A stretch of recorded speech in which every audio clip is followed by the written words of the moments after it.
Hi, this is Faith, and you are watching The Faith Factor. Holla.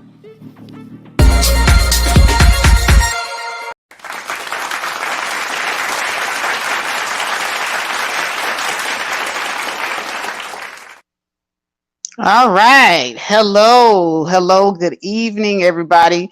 Thank you for coming in. You are watching Faith, and this is The Faith Factor. And I'm going to have a really serious style of a discussion tonight. And I see everybody starting to pile in. It's gonna get pretty serious because the content that I'm talking about is a serious situation involving an individual and in their life. I don't take any of this lightly.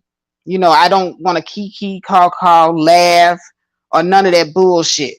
Okay, this ain't the Faith Factor. We gonna kick back and laugh and kiki, call when the situation don't call for it. There's some serious allegations going on out here that involve a fellow YouTuber. We all know is Rudem. And now some things have come out, and it's pretty troubling. Now we don't know for sure if these things are actual or factual. So we're going to just say that these things are alleged. Okay, just to keep things above board and to be fair. But I will say it's not looking good at all for Rudemp. It's not looking good at all. Now, what's really interesting and what I really want to delve into is not so much about Rudemp, because I think that Reg, Grandmaster Troll, and different other people, they covered it ad nauseum. I was just at Taz Exclusives earlier, and he was, covering it, and he did a pretty good job doing a coverage of that situation as well. And I gave him a shout out in the super chat. I don't always agree with Taz or Nyla, but I do give credit where credit is due. I'm no respecter of persons, and I don't play YouTube politics. And I come and go where I want to go, as I please. So nobody can say they own me and that I can't be here or I can't be there. I go wherever the hell I want to go. And I support who I want to support. Now, with that said, I do have a code that I follow.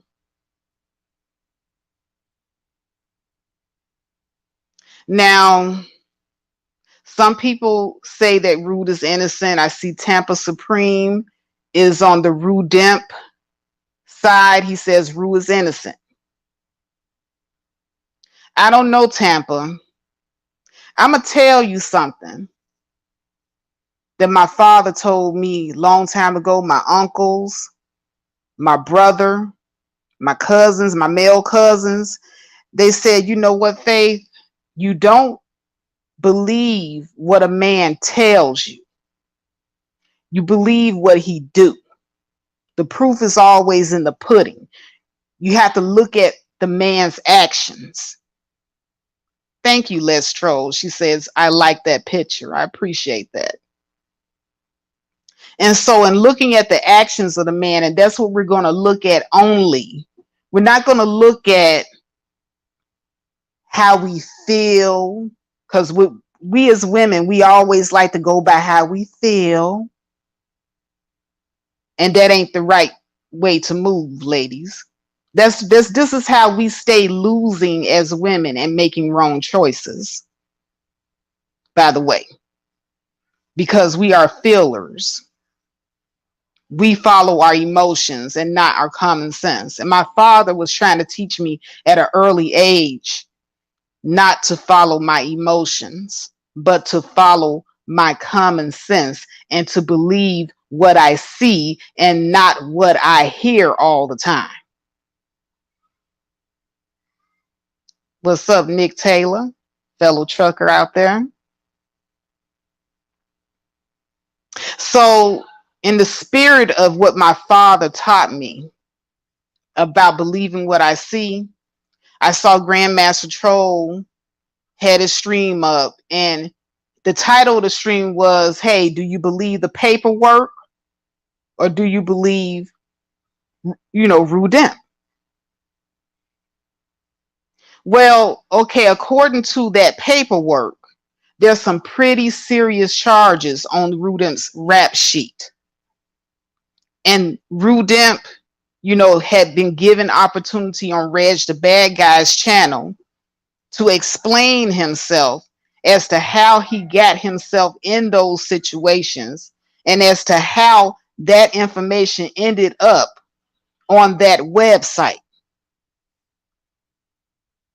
And the only explanation he has is he didn't do it and that the website is wrong.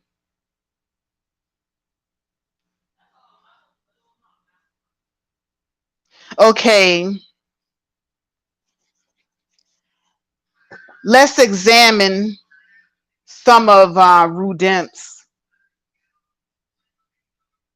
arguments real quick, because these are, the things that he's saying. He's saying that, okay, number one, it wasn't him. And, he's named after his father. And he also says it's not his father. He's saying that the website is wrong. We don't know why the website is wrong. We don't know why the website would put out false information on Rudemp.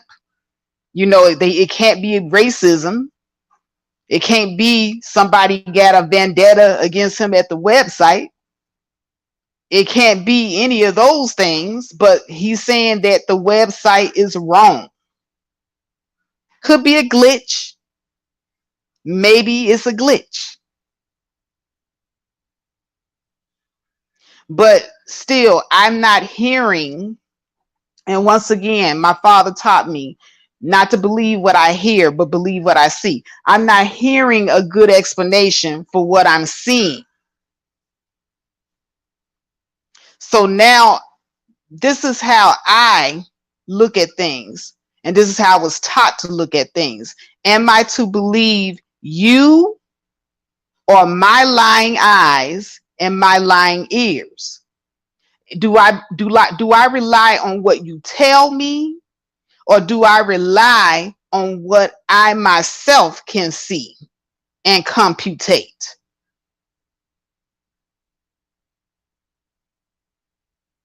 Exactly, Cassandra. Cassandra says actions speak louder than words.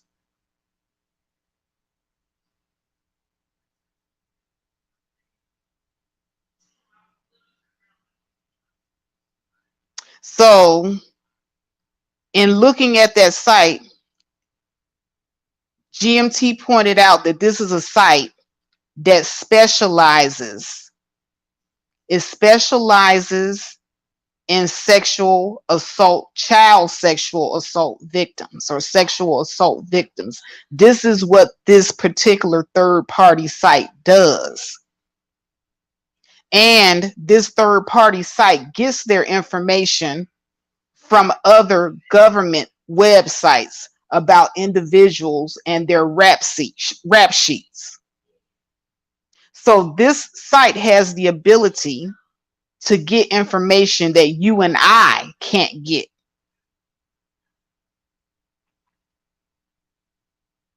So in looking at this, I'm wondering, okay, nobody at the site know you personally. It's not racism, because they got white people on the site. They got all groups of people on the site. So it's not that. So it's not a personal vendetta. It's not racism. So why would they just willy-nilly put some false information out there about you? And now, it would be one thing if Rude was saying, this isn't me at all. But he validated that that's him. The relatives on the site are his relatives, but he's cherry picking certain crimes on the site that he's saying the site got wrong for some reason or another. But everything else is right. Just these two things. And one of the two things happen to be the most egregious things on the list, and that is the sexual assault of a child when he was himself a child.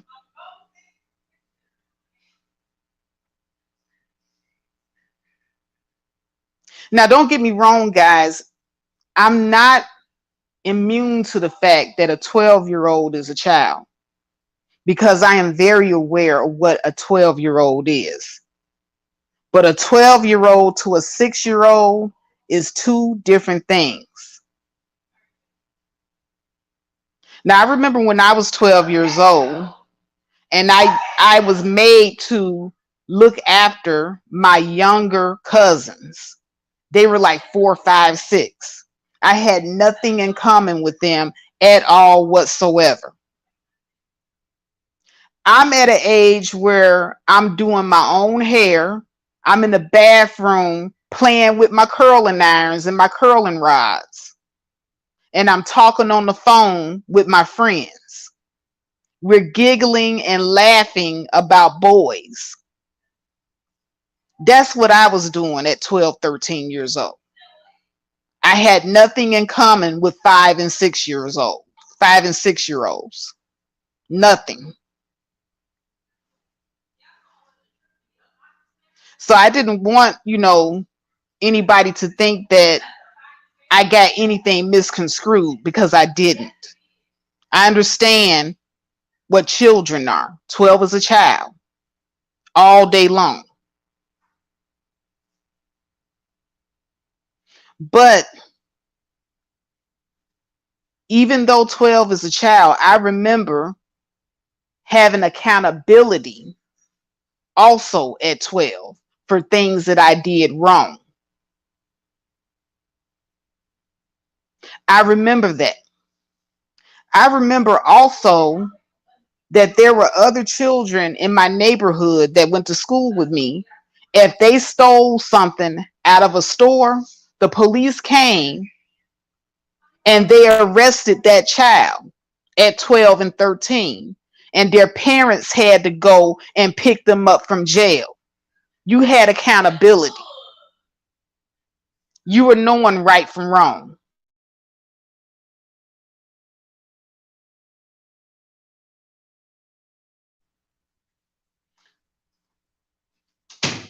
So, and with that said, I don't want you all to miss out on the accountability part that I'm trying to put down to you.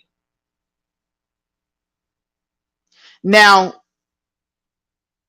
when we were in GMT's lab, we had the conversation.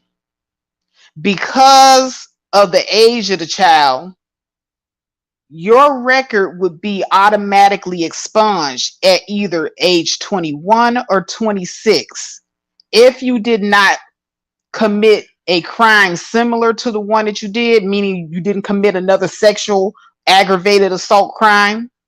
Because if you did, then your record would not be sealed or expunged, and you will have to continue to register as an adult when you turn 21. Or if you commit another felonious crime, you may not have to register as a sexual assault victim because the crime was not of the same type that you committed, but your record would not be sealed.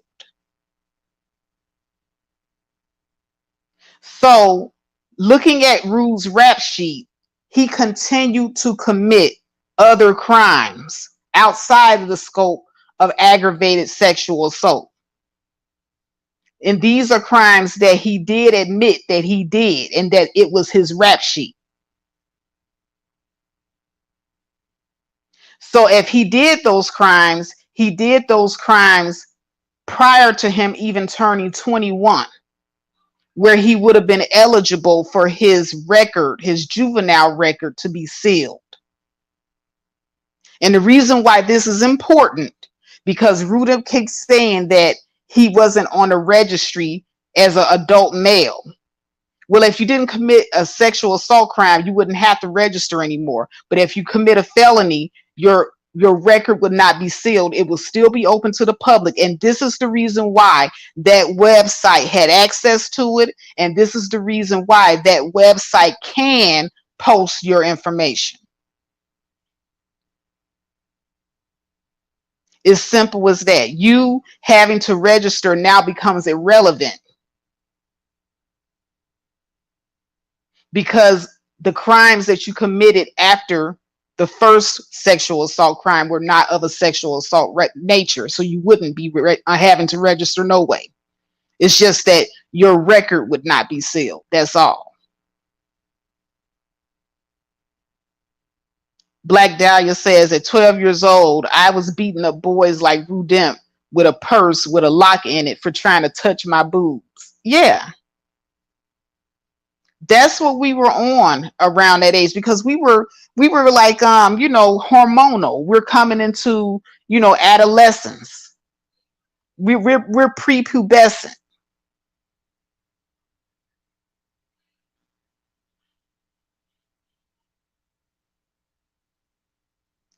So here's the thing. I saw Reg the bad guy. China White was up there. And China and Rude, we all know that they are thick as thieves. So China was up there windmilling for her boy. She was windmilling for her boy. And by the time it got over to GMT's panel, when people were trying to say, hey, you were up there trying to protect your boy, she was up there trying to say, no, she wasn't. But that was, in fact, exactly what she was doing. Now, she didn't exactly say, oh, he's innocent. No. But she did everything else that a woman would do to try to windmill for somebody trying to defend the indefensible. And when you're trying to defend the indefensible, you're not going to have very many defenses. So she was doing the best she could, but she was up there windmilling. We're just going to have to keep it all the way a buck up in here.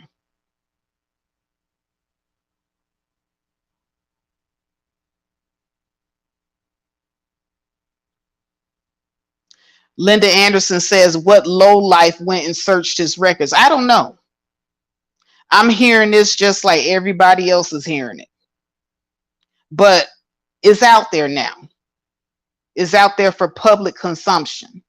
Now, Rude himself have threw a lot of people in the hot seat on his panels. He made a lot of live streams about a lot of people. So now it's his turn to be in the hot seat. It's his turn. A lot of times, people don't like their favorite people being in the hot seat, but they don't mind when their favorite people is dragging other folks, though. Y'all ain't got nothing to say when Rudemp is on his panel dragging other folks, though. So I don't want nobody over here saying nothing about nobody being a low life for putting his shit out when he had put other people's shit out.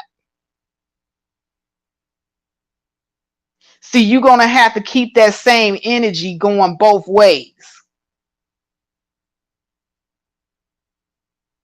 Don't come over here with that bullshit.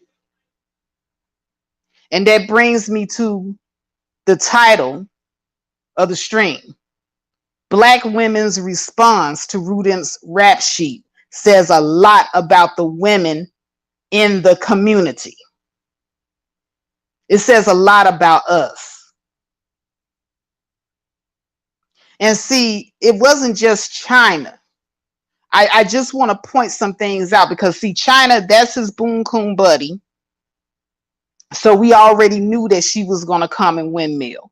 Bum Cherry was on her channel. She took a video down, I believe, where she was also trying to run that same game that China White was trying to run over there at Reg the Bad Guy's channel, talking about, oh, he was just a kid. It's kid on kid crime. This is what kids do.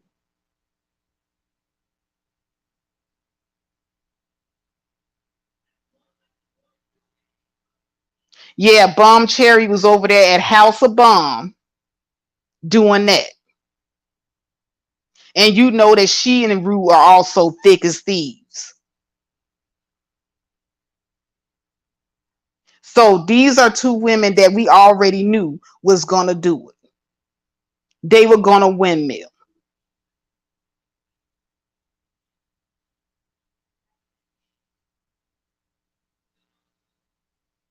But I noticed other women in the chat rooms going, oh my God, it's Rue.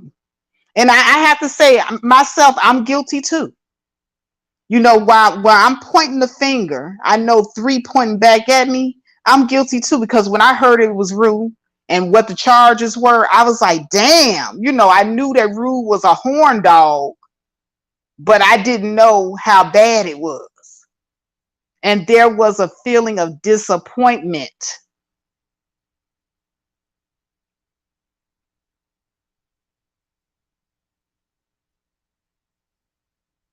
Let's troll, yeah. It's crazy how bland people be to Rue bullshit, but you know, it is what it is.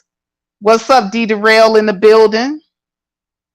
But I want to get down to the psychology. Nisha by nature, what's up? Thank you so much for being a channel member. Let me tell you about the psychology of a lot of you black women.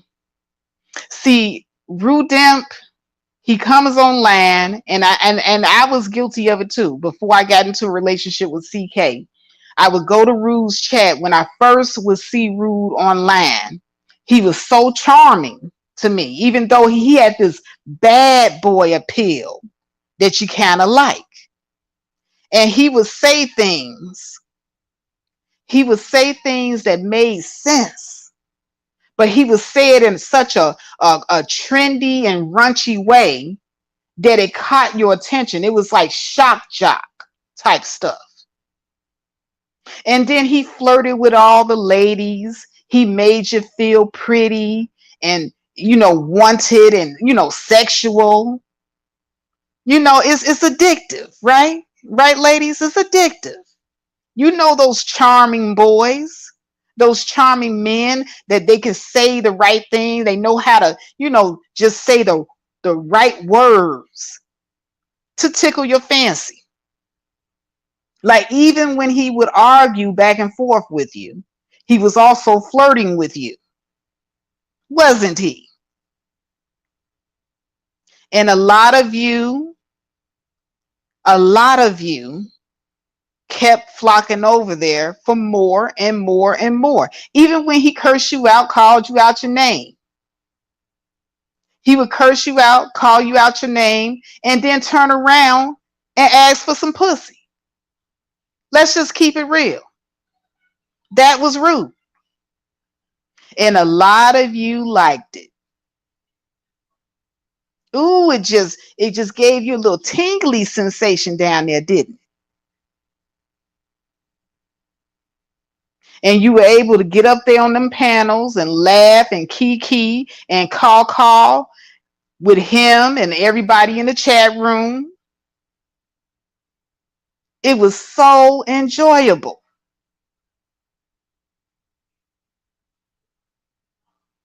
Les Troll says, yeah, he does the most. Yeah, he does. Yeah, right, D. Some people in this very chat liked it. We all liked it. Okay. I'm not gonna exclude myself. Before I got with CK, I liked it. You know, as women, we like stuff like that. So now here comes the R. Kelly effect. Because it's kind of the same way with how we as women liked R. Kelly's music. Ooh, you just got this tingly sensation when you heard some of R. Kelly's music. Your body's calling for me. I hear you calling. Here I come, baby, to save you. Uh-oh. Yeah, we want to hear that crooning. R. Kelly had the right words, the right lyrics. Baby making music, right?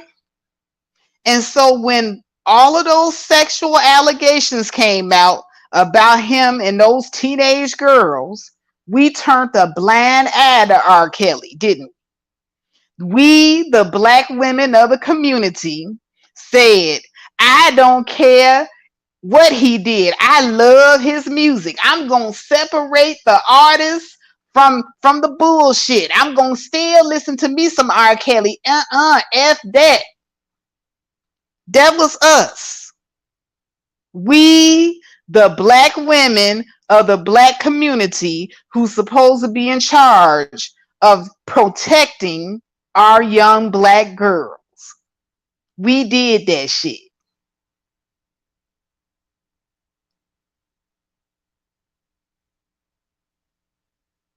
Oh yeah. Oh yeah. Y'all don't like that though. Y'all don't like that though.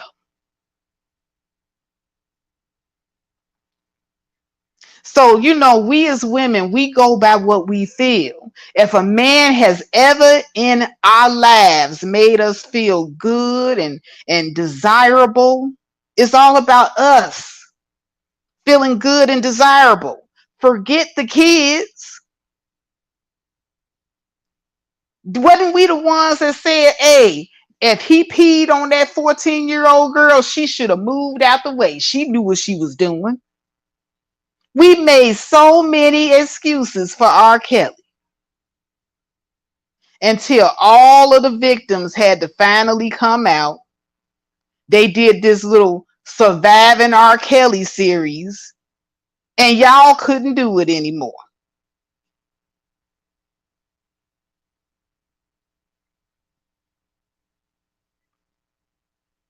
Y'all just couldn't do it anymore, could you? When that Surviving R. Kelly series came out, you couldn't bury your head down in the dust and just listen to his music in peace because those women's story was too compelling.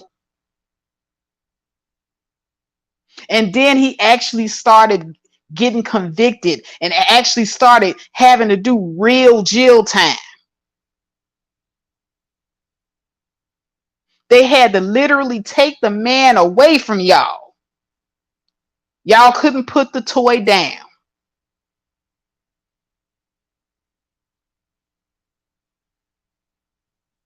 And it's the same thing with Rudemp. You like going over there, you like rocking with him, you like how he make you feel, he make you laugh, he make you feel desirable. You can even argue with him and have makeup sex afterwards in your mind. Some of y'all are sick. Some of y'all are sick.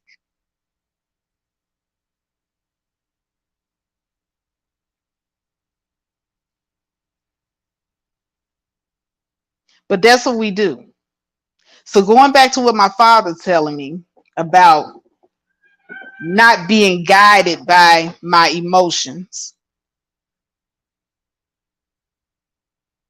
Black women, you got to stop being guided by your emotions and how this man make you feel.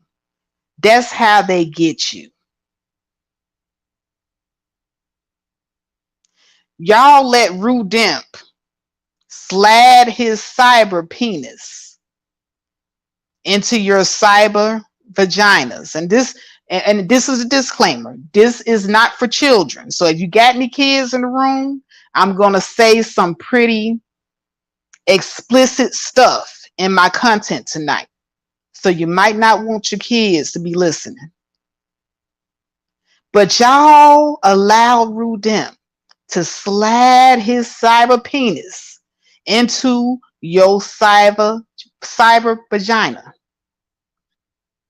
And you let him reach over and pull your hair just hard enough to snap your neck back a little bit so he can lean down and whisper in your ear a little bit and tell you them good lies and make you feel good for the time that you're there. That's what it was like for y'all. And so this man imprinted on you to the point where y'all are in the chat room and I can see y'all at odds with yourselves. You're conflicted with yourselves. Oh, I don't know. He, I, it just don't seem right. I mean, I see the stuff on the site, but it's Rude. We all know Rude. He a horn dog. He always talking sexual in his content. But he Rude's so cool. I saw y'all conflicted.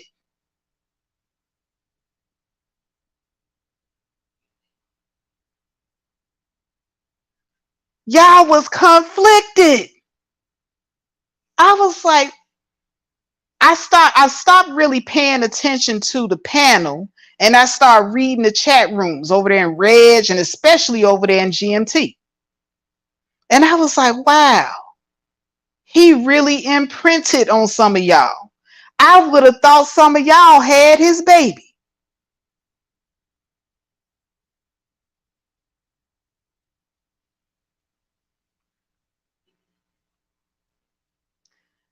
Okay, Linda Anderson, this is one of them. Faith, stop it. In 2022, 13, 15, 14-year-old girls are O's jumping in and out of cars, sucking penis, taught by grandmas, mothers, and aunties to get the bag. Look at this. Linda Anderson. This is what I'm talking about right here. I'm talking about women like this. Like this.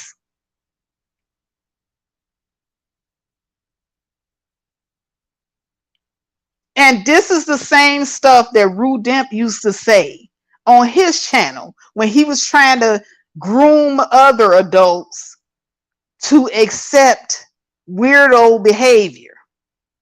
When he was over there trying to tell other adults that young girls 15, 16, and 17 can consent.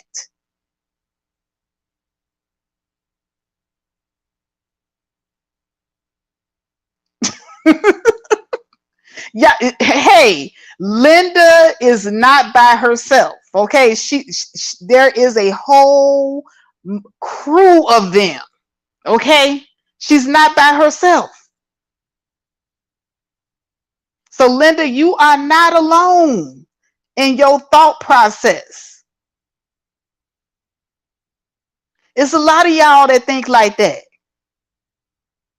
And this is the reason why.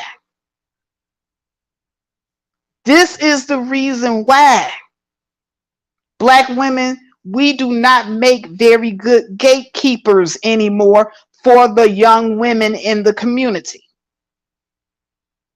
Because we don't think logically like my father taught me. See, it was easy for me to go up on that panel and ask Rude one question. And once I got the answer to that question, y'all saw, I immediately, you did that shit, nigga. You did that shit. Because what am I supposed to believe? Am I supposed to believe you or my lying eyes? What's up, D Darrell? Hey Queen, how you doing today, baby? How you doing? I'm doing good. How are you? I'm just watching. I'm just observing. I'm looking at this sector. I'm just looking at historically what this sector has produced, the type of people who come into these spaces. This is not just limited to people per se that would say these things in regards to the manosphere that has this, you know, list of people who do all types of, outlandish things. But this is, I mean, I'm gonna say this, man. I don't, I was one who was cool with Rudemp. Um, not gonna say we was like cool like that all the time. It all depended on certain things, and I would, you know, go and kick it over there. Sometimes he'll come to my channel here and there, watch from the clouds. Um, and I talked to you offline about a particular situation of somebody that he was involved with and was controversial with, and she talked to me about these things, and I didn't. It's not that I didn't believe her. It was just the fact that you know um I just didn't know if she was telling the truth or not based on the fabric of that relationship. And so I'm not here to judge anybody. I'm not saying what he did, what he didn't. I don't have any documentation on anything from a person in my position. I can't go around calling somebody anything. But it looks bad on his end. If I was in his position, and I'm just telling him, just me, whether you did it or not, I would not do another interview, jump on any more panels. I wouldn't. I would stop talking. And if you didn't do anything, you don't have to. If you're not guilty, then you really have nothing to talk about. You don't have to prove anything to anybody on YouTube. You don't have to prove anything to anybody, whatever. If you are, you didn't do it as you say you did, there's no reason to explain to people that you don't know, you don't have any real relationship with outside of this cyber or whatever this is you want to call it. But you don't have to explain yourself. I know I wouldn't. If I was in this position, if I did not do anything, why am I going out my way to explain anything to people that really don't have any value in my real life? That's just me. Like the people here, I mean, do you value this that much? I mean, I don't. I mean, there are people who say all kinds of things about me per se. I care less. Uh, I know it's not true. I'm not going to go out my way to prove to you that you're lying. I'm just going to tell you you're lying. And um, the thing about it, you look at this community. I'm going to say this because, as you know, in the field I work in, I deal with this stuff all the time, and I deal with pedophiles. I'm sorry, pedos per se of all ages. Um, I've dealt with the 11, 10, 11, 12-year old. I've dealt with the adults. I dealt with the older of all ages, men and women. Okay. And um, I've seen situations, particularly when it comes to, because that seemed, what was sticking out to me, Faith, was this thing about the 12-year-old and the child was actually 6, and saying the thing about where he was a child back then, it was a child on child thing. um they don't look at it like that in courts.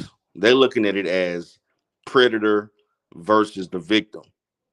It's not about you know the age per se. Of course they're going to look at even if the okay, let's say this. What is way older? Define what is way older than another kid. If the kid was 9 years old, he was 12 years old, this would still be looked upon the same way. If the kid was 10 years old, because you know why? In most states, kids that age cannot consent to any type of sex. So, so, so that doesn't necessarily equate from that perspective. So, um, I'm gonna say I hope it's not true. I don't know if it's true or not. I don't know the database in which they looked that up. I didn't do my research. I mean, whatever with that. I just hear people saying things. And I I didn't either. I just completely went off of what I saw on the site and what people were reporting, and also I listened to Rude when he was on Reg the Badge Guy, and I also listened to Rude when he was over there at GMT. So I listened to the things that Rude said, and I also looked at the evidence. And like I said, my father told me, "Hey, believe half of what you hear, and believe most of what you see." right, right. I get it. So I didn't see any of that. Um, I hope it's not true. Like I said, it was a person. I'm not gonna say her name. That he was that had they had their little spat a couple years ago. We were real close. We was real cool. We talked a lot. she gave all types of, she basically said this very thing, and she kind of talked about, the reasons why she stopped per se dealing with him. But it was very difficult to take heed to that, because in the midst of all of that, she was feeling some type of way about Rue. So I just, to me, you can't just just go by something just because somebody said it. She didn't necessarily provide any proof, but she did say that she did look up information per se.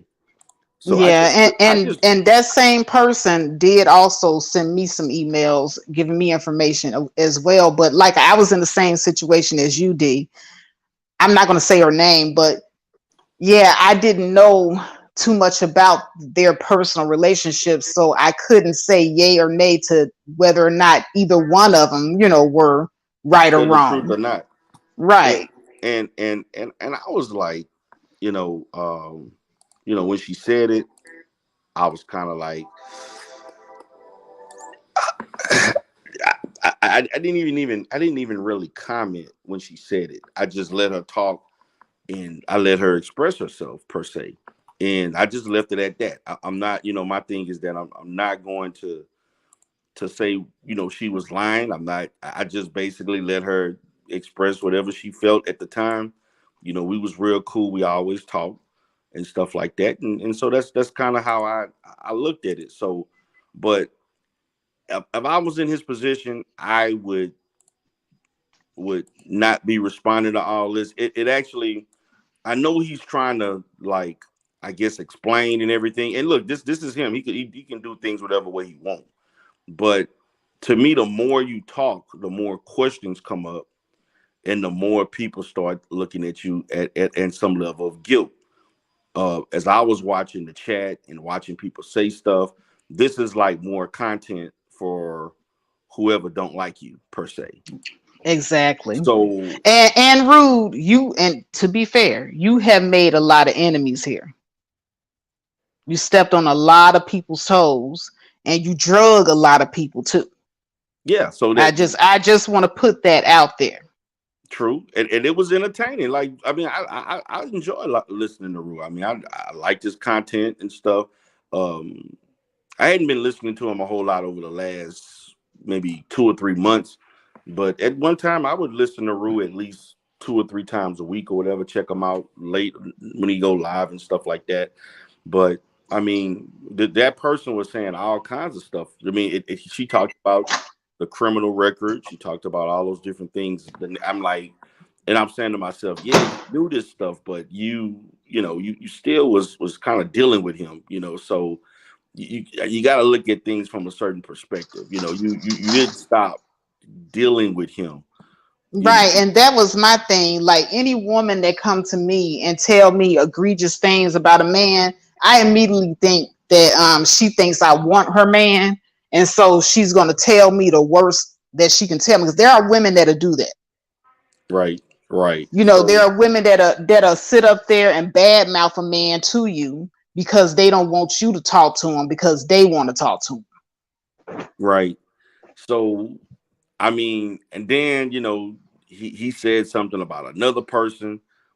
Another person said something about this other person potentially did some stuff, and I'm like, oh my god! I'm like, man, what's what's going on up in here, man? So that people were just dropping names and about people doing this and doing that, and I mean, from my perspective, I mean,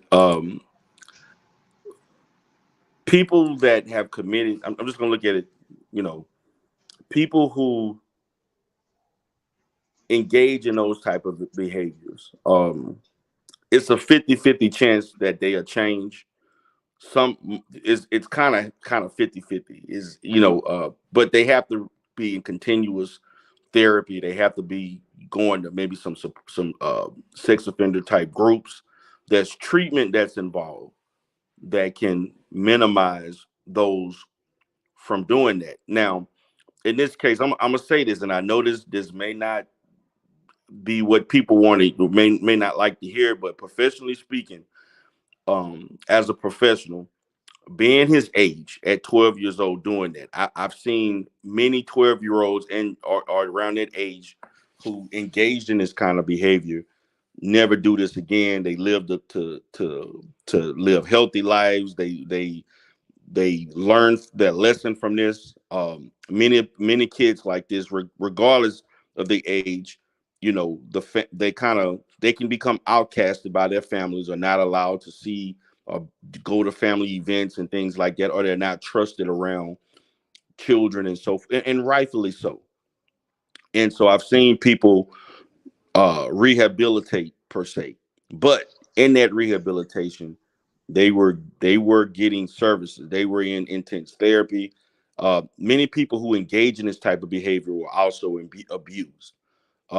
Most perpetrators were Well, women. that's what Rude said. Rude said that a woman that was in her 20s did something to him when he was like 16. And but he didn't view it as abuse. Legally, I'm gonna say this. Basically speaking, he may not have seen himself as being exploited, but most 16-year-olds are not going to. I wouldn't have, even as a 16-year-old, view that as abuse. But again, that's the mind of a 16-year-old. From a see when we look at it from a perspective of a female predator versus a male predator, I'm going to say it's not going to be perceived the same, particularly if the average teenage boy can impose his will on an adult woman most of the time. And so when you look at him as being 16, we can't look at it as say, for instance, as Grape, but it's definitely psychological or emotional or even sexual exploitation. There was another guy in here in the manosphere. He was touched at 8 years old um, by his babysitter, and he was acting like R. Kelly about, I've been fucking since I was 8. He was wearing it like it was a badge, and I'm sitting here like, brother, you were molested. You was taken advantage of by your babysitter who was a teenager. That, and so I, when you when you when a person experiences that, or a kid has been exposed, it can in some ways alter your perception about sex and the opposite sex, and even yourself per se, that the fact that you experienced that. So you can't always expect someone who had that experience to look at things thoroughly, to look at things logically. They're just looking at it from their perception based on how they responded to that act. So I've heard that before. And even though he may not think he was taken advantage of, and hey, I'm having sex with a grown woman, but most of the time in those situations you're being exploited. And and Exactly. and the thing about it is, a lot of times for young teenagers who do have sex, and the girls, it also has an effect on how they engage in relationships when they become adults, because a lot of people carry that with them, and they treat the next person they're with as an adult with that in mind, that they had that experience. So we can't nullify the fact that you had that experience and it doesn't have an effect, because it does have an effect.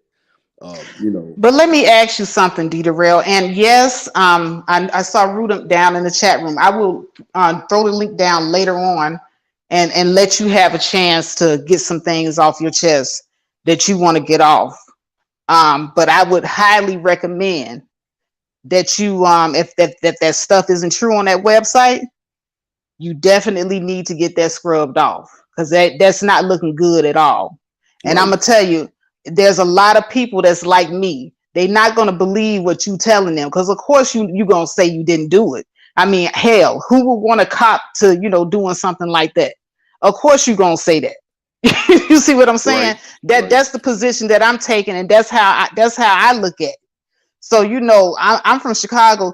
You cannot get anything over on me. There's a lot of people that try to talk slick. Like I was over there at Taz's on stream earlier. Nyla said some little slick shit because I came in the chat, but I didn't give a fuck because I knew she was gonna say some slick shit. but I came there to support Taz. I really wanted to give a shout out to him. He cleared his name. And I want to talk about that real quick because there was a lot of people dragging out those court records and those court documents on him. And he went the extra mile to clear his name. He had the baby mama up there vouching for him. He Right. even pulled out the records himself. He went and got all the records himself and cleared himself, saying, I was not convicted of this. I was not convicted of that. So he cleared his name. So you're going to have to do the same thing because it's not looking good. Yeah, I get it. I get it. I would advise him to leave it alone and let it go. To me, I'm gonna say this, man. I get it. That if you want to continue, if you value YouTube that much, and you feel like you want to clear your name with everybody, that's up to you. That's your prerogative. But for me, I wouldn't go through all that trouble for people I don't really know. They don't know me. Like if I know that I'm innocent, I don't have to prove this to the YouTube world. But that's just me speaking because I don't value YouTube that much to do all of that. Uh, um, you know, sometimes for me, I think there are people who should not be doing YouTube. I really think for people like Glendon Cameron and others who are on Mm-hmm. YouTube, they should not have channels. That they should not be on YouTube. Those people should be outlawed from registered sex offenders should not be or people who should be sex offenders should not be on YouTube. They should not be on social media because social media is also a playground for people who engage in that behavior to continue doing that behavior in more deceptive ways and so forth. So that's my perspective on it. Um, but I know because they were I understand that there were people trying to differentiate between the fact of an adult versus a child and a child versus a younger child. And my thing is that from me, from a therapeutic standpoint, I don't see a difference. It's predator victim, regardless of the age. Now, yes, as far as from the legal system may look at it different. And so and they may look at it different because they're looking at prosecution and of course you're not going to treat a 12-year-old the same as someone who's an adult per se, and I get that. But therapeutic wise, a 13-year-old who's going to be a predator to younger kids has the same triggers and weaknesses as an adult. An adult just has more means as far as financial wise and just from a psychological standpoint to do it in a more discreet, more deceptive manner per se. That's the only difference. But the mindset is the same.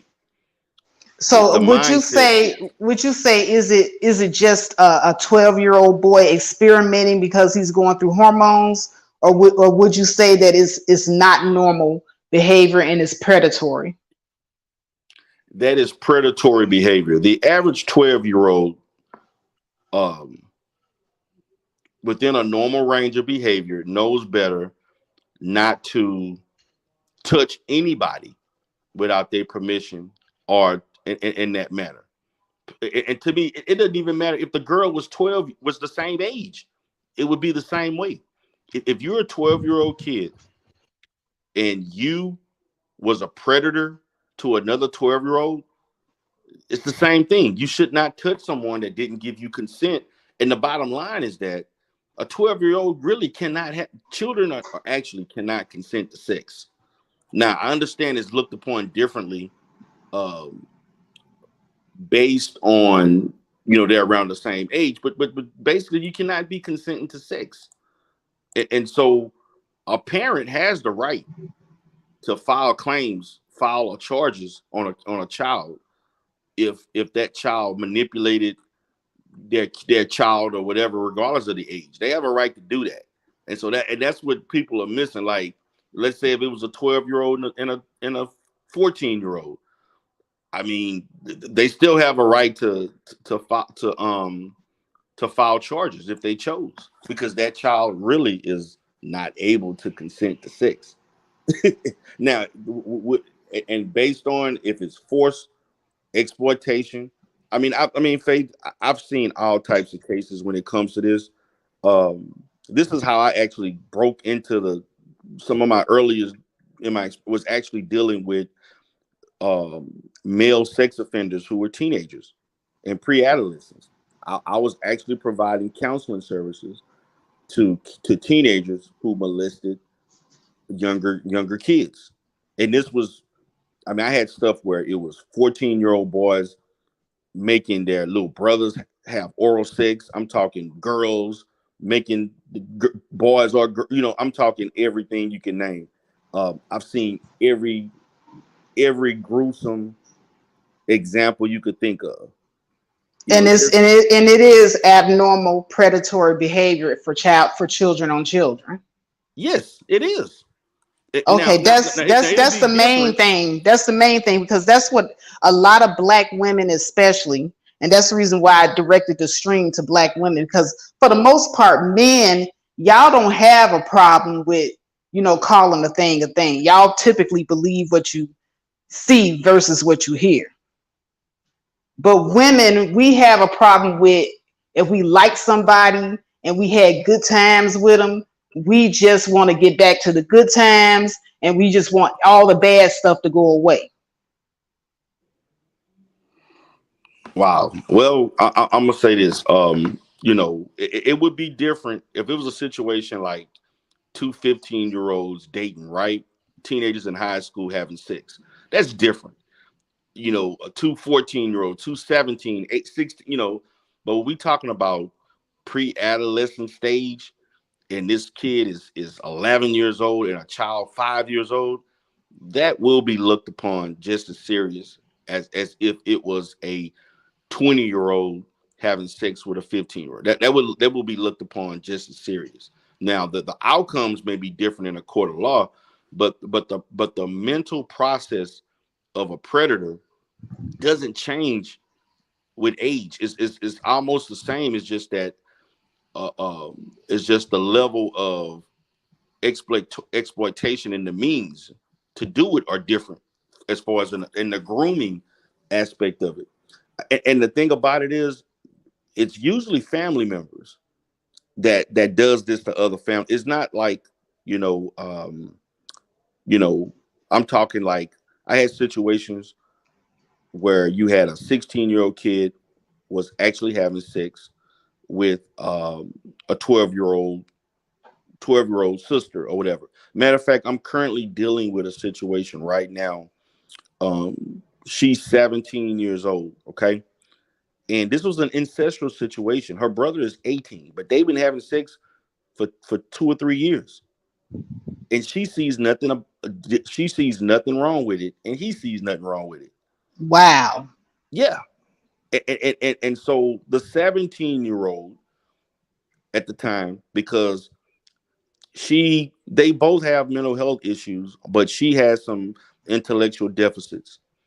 He basically targeted his sister because he knew his sister had a low level of intellectual functioning. It's no different than an 11-year-old seeing a 7-year-old that he knows functions less than he does, he or she does. It's the same thing. You're picking on someone, or you're targeting somebody based on the fact that you feel superior to them, based on physicality or your mental your mental functioning.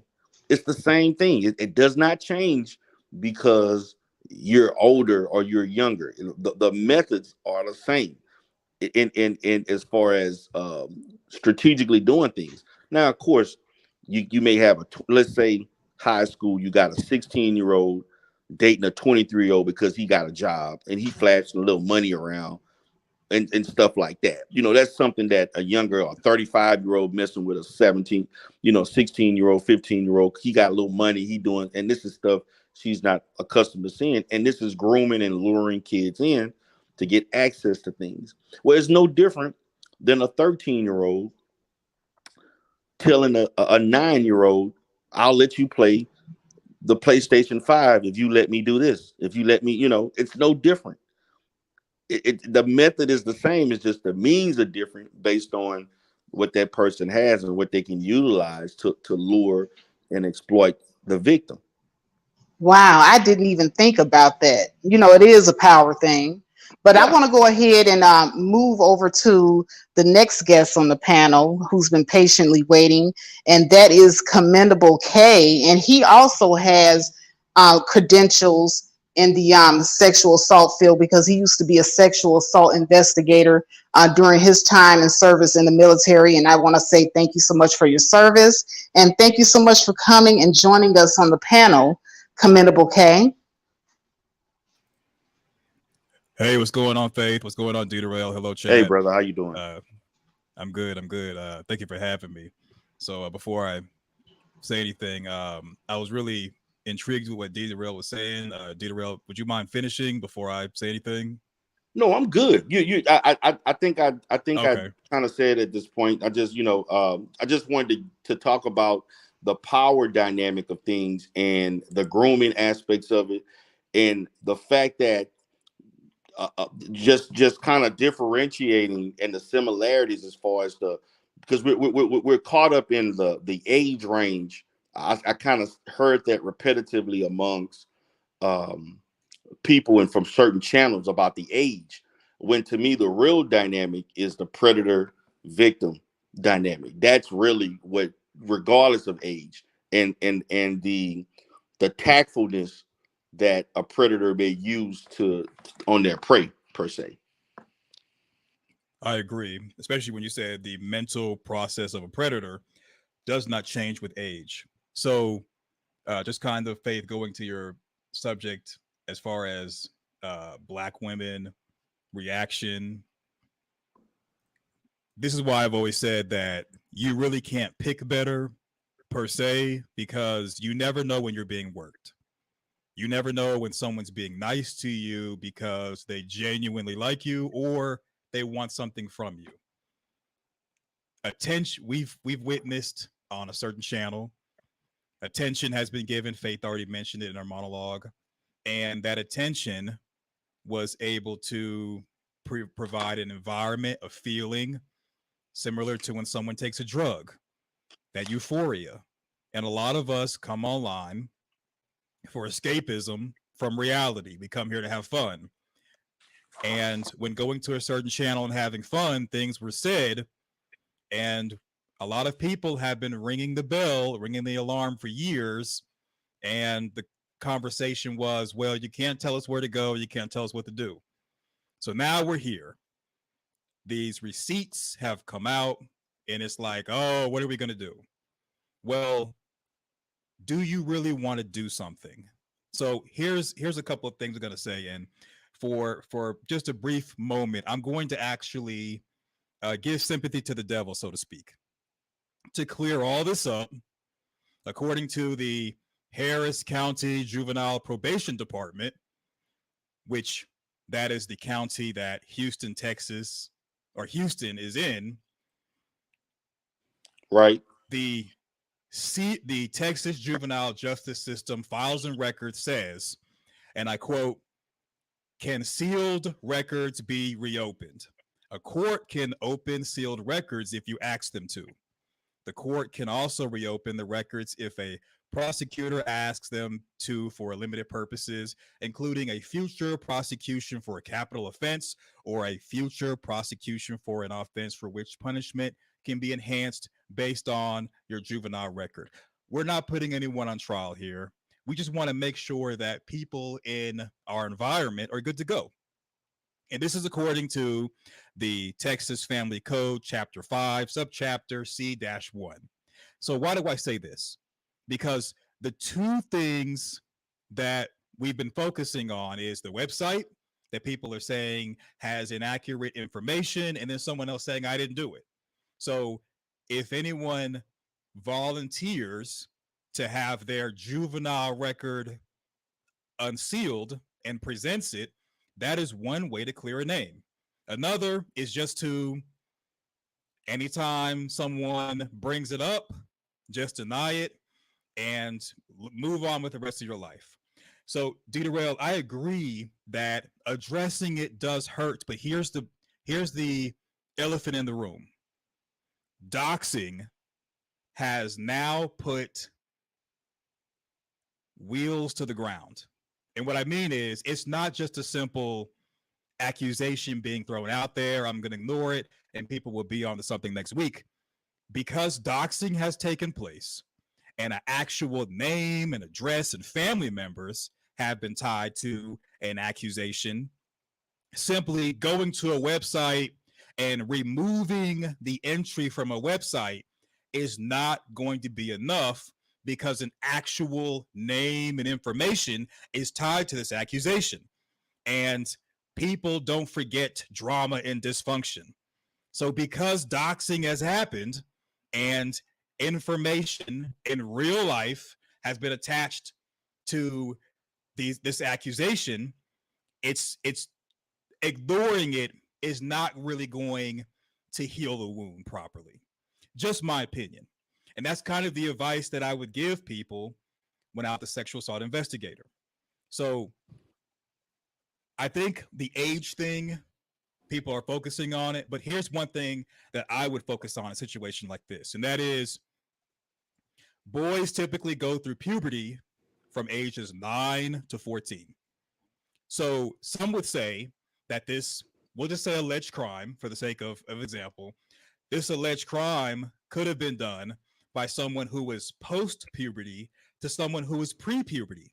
So yes, it is two children in our eyes, but it's two different type of children. And I agree, Derail, that this, you could somewhat say that this type of behavior, if it wasn't caused by a family member or someone else abusing someone, it could be something that someone just decided to do. Either way, it's a part of them, and people like Derail would have to provide that therapy to be able to help someone go from where they currently are to a deliverable. Because in my opinion, in my experience, without therapy, without a support system, what happens is a predator gets pinched, does time, and while they're doing time, they're around other predators. They exchange information, they exchange ideas. When the person comes out of jail or juvenile hall, they now have more information to make them better at their craft, and they're going to try harder not to get caught up, again, to go back. And they may do different crimes, or they may learn to intimidate witnesses. Family members may want to keep the family secret. What goes on in the house stays in the house.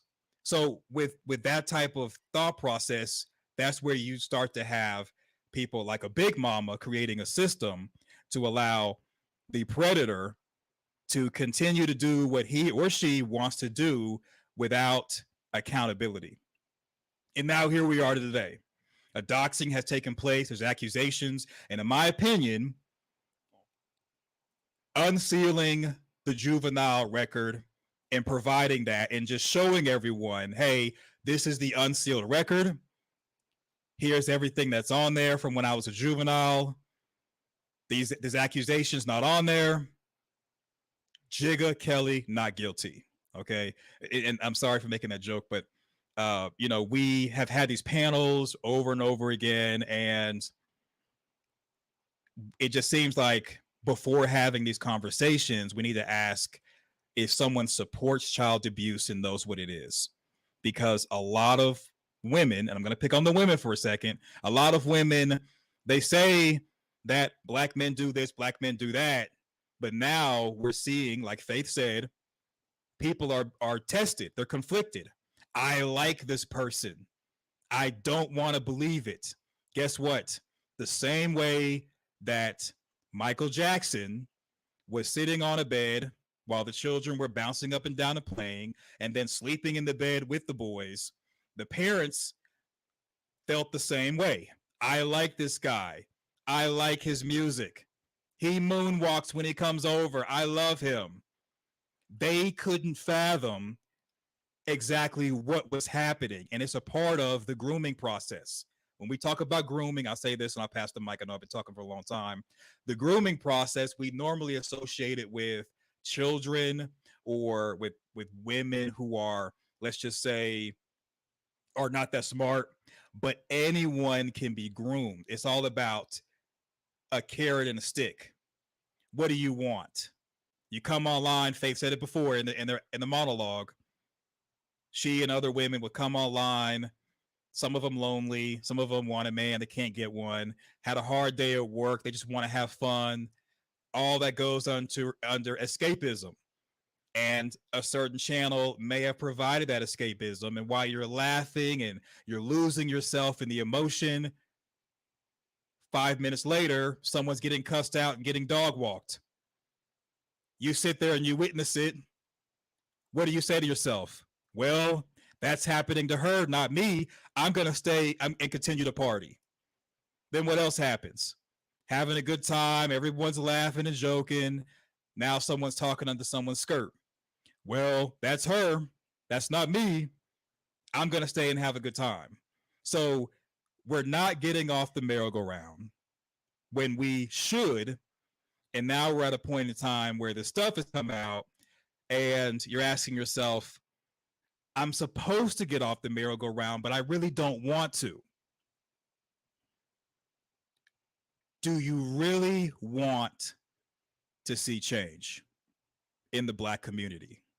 We point the fingers to divestors, Save Yourself Black Men, Passport Bros. All these people are leaving, but those of us who are staying, do you really want change? Do you really want to know the truth?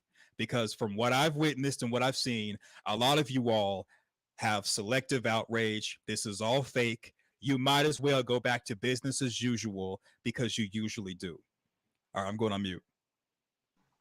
All right. That was Commendable K. And I say he dropped some bombs. He did, because that's exactly what I was trying to convey earlier in my money log. Like he said, there's a lot of people out there, especially Black women. You all lead with your emotions. I'm sorry, ladies. You guys act tough online when you're in your little live streams talking about Black men and divesting and all this other stuff, and 3 trash bag carrying bandits and this, that, and the other. But let one little piece of penis come through that you like, and that's it. Sisterhood who? Oh no, I'm over here chilling. I like his smile. He make me laugh. He give me a little tingly feeling. And this is even for male YouTubers that pander. Derek Jackson. Black women will know that a male YouTuber is a panderer. And he would have sat up there and groomed you to send him money just so you can get your feel-good feeling. It's almost like you going into the female strip club and you're throwing your money at the Chippendale dancer. That's what you women are doing on YouTube with your super chats in these men's chat room when they pander to you, saying everything that you want to hear, telling you those good lies. And I told you, beware of anybody that only tells you everything that you ever want to hear. Beware of those people. Because if they're not also giving you constructive, and I'm not talking about the type of criticism that that dude, what is his name, Aries Spears gave to Lizzo, saying that she was shaped like the shit emoji. That was not constructive criticism, okay? Even though he's a comedian, that was destructive criticism meant to tear her and Black women like her down. But constructive criticism would be that, okay, she's a talented woman, she just needs to focus a little bit more on her health. That's constructive. It's not meant to tear her down, but it's to help her and to build her up and get her to the next level of where she needs to be. And it's not something that a Lizzo will want to hear, right? But it's not pandering. Pandering would be if you go to somebody that looks like a Lizzo and say, "Ooh, you go, girl. You eat all those eclairs and you eat all those donuts, and you can still be sexy and strut your stuff." That's pandering.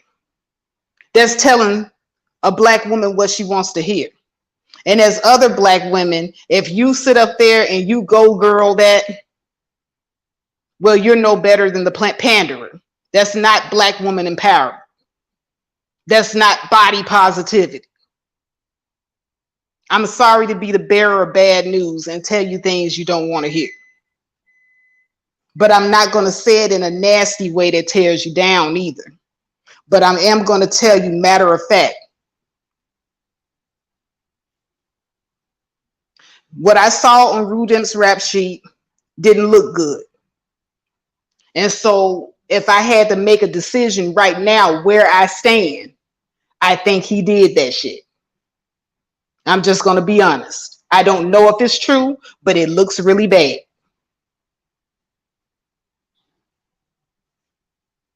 And so now, if I'm a woman that believes in empowering other women, I would empower you to say that it's okay for you to not fuck with an individual anymore if you know they on some fuck shit. If I know you have a propensity to be on some fuck shit, I don't fuck with you. I'm sorry, not sorry. But that is my rule of thumb. And it has done me well for the majority of my life and helped me make some pretty good decisions and stay out of some pretty bad situations. And you got to have the courage to be like that. But I'm sorry, did anybody else have anything that they wanted to add? Because I think You at know, this time, go ahead, Deidre. oh, I just wanted to say that, this has been disturbing for me. Just seeing that it's almost like once or twice a year we have an exposure situation like this. Like I said, we had situations with other people that are parading around that have known to have done this type of behavior. We got a pimp out here that has his situation. A couple other people in these spaces. I mean, this is like we don't. I'm just, it's like we don't know the people that there are people on here perpetrating images and so forth, and you know when the truth is exposed, it's not something you want to see. I mean, I just want to say, man, like, because what you're talking about is almost like people gravitate towards certain content creators. They gravitate towards certain people, but it's at the end of the day, this is YouTube. This is content creation. This is a character. This is supposed to be a caricature of someone's self, and it's not healthy for you to overlook something that may have potentially or really happened just because you like somebody. And to me, that's one of the most frustrating things that I have with you. It's like people will okay almost anything anybody do if they like them. Like simply, oh, I like you, so therefore I can excuse whatever. And that's just not how it works in the real world. That's just not how things are processed per se. No, I mean, that's just not how it works. You do stuff, people are held accountable, regardless of who you like and don't like. Per se, that's irrelevant. Whether you like somebody, um, that is irrelevant to the fact. I mean, yeah, you may like them, but someone has a past. Um, I mean, if you're a content creator and you engage in this YouTube stuff, this is what potentially happens. People find stuff on people. They don't, again, goes back to, they don't like, whether they like a person or not, they want to expose somebody. They want to ruin somebody's life. These are things that potentially happen. And unfortunately, in this situation, again, I don't have enough information to, on my from my perspective, because I didn't, I did not, look up anything, nor do I plan on doing it. I'm just not vested enough to do that. But my position is that, hey man, if it's time to shut your channel down and move on with your life, you don't have to do this. Um, I wouldn't. I personally, if I know that I'm innocent of stuff, I'm not gonna just further expose myself to people like that. But that's his decision. That's his prerogative. Whatever way he feels that he wants to go, that, hey, that's up to him. I support him whatever way. But I mean, this kind of shows, man. Like, I mean, as a community, one of the biggest problems is that this type of behavior allows predators to continue doing what they're doing. And what I mean by continue doing what they're doing, they continue to be a predator to more people. Why should I stop? Why should a predator stop if he knows that he's gonna have a certain amount of support, undeniable support, no matter what? People are gonna turn a blind eye. This is what I believe. This is what I think. No matter what. And this to me is representative of that. And look, I'm not, look, if you rock with Rudem and you want to continue to rock with Rudem, that's your prerogative. But but with that, understand that there's going to be a certain amount of flack that comes with that, unless he decides to show the receipts or whatever. Me, for myself, note, when this happened, this is the first time I got on a panel about this. I was actually going to go live about this, and I changed my mind. I'm like, nah, I'm not going to go live on this because I've done these videos. I've done it on Hardcore Tito. I've done it on Glidden Cameron. I've done it on Simple to P. I've done this. I've done these videos about predatory behavior, sex offender stuff, because I deal with this all the time. I really don't like talking about stuff like this because it puts me in a work mode of dealing with very serious stuff. And I know the effects that this can have on somebody for the rest of their life. So it's not something I don't enjoy doing that type. And another thing is the thing is that most mental health professionals don't like engaging in this type of dealing with these type of issues. They don't like dealing with sex offenders, particularly the predators. They don't. It's very difficult to get therapists to want to treat sex offenders. Um, and so it's a very sensitive thing. So hey, if y'all, but as a black community, because we are talking about the black community, we got to protect our children. We cannot have a blind eye because that's my cousin, that's my brother, and because people who do this, if not held accountable, will continue to do it. They will continue to do it. And some black families, this is a generational curse. I'm talking great grandfather to grandfather to uncle to first cousin. Generations of people being predatorized and being victimized per se, and they're But passing now it on from one I generation to another. I wanted to ask you something, Dee Real. I'm sorry to cut you off there, but you made Oh, me go ahead, think no of problem. something real quick, and I didn't want to lose my thought. But you said something about when people offend as young as 12 years old, or and being that young, that they have the extensive counseling and treatment. You've seen that they were able to become good people and live good lives and have good families.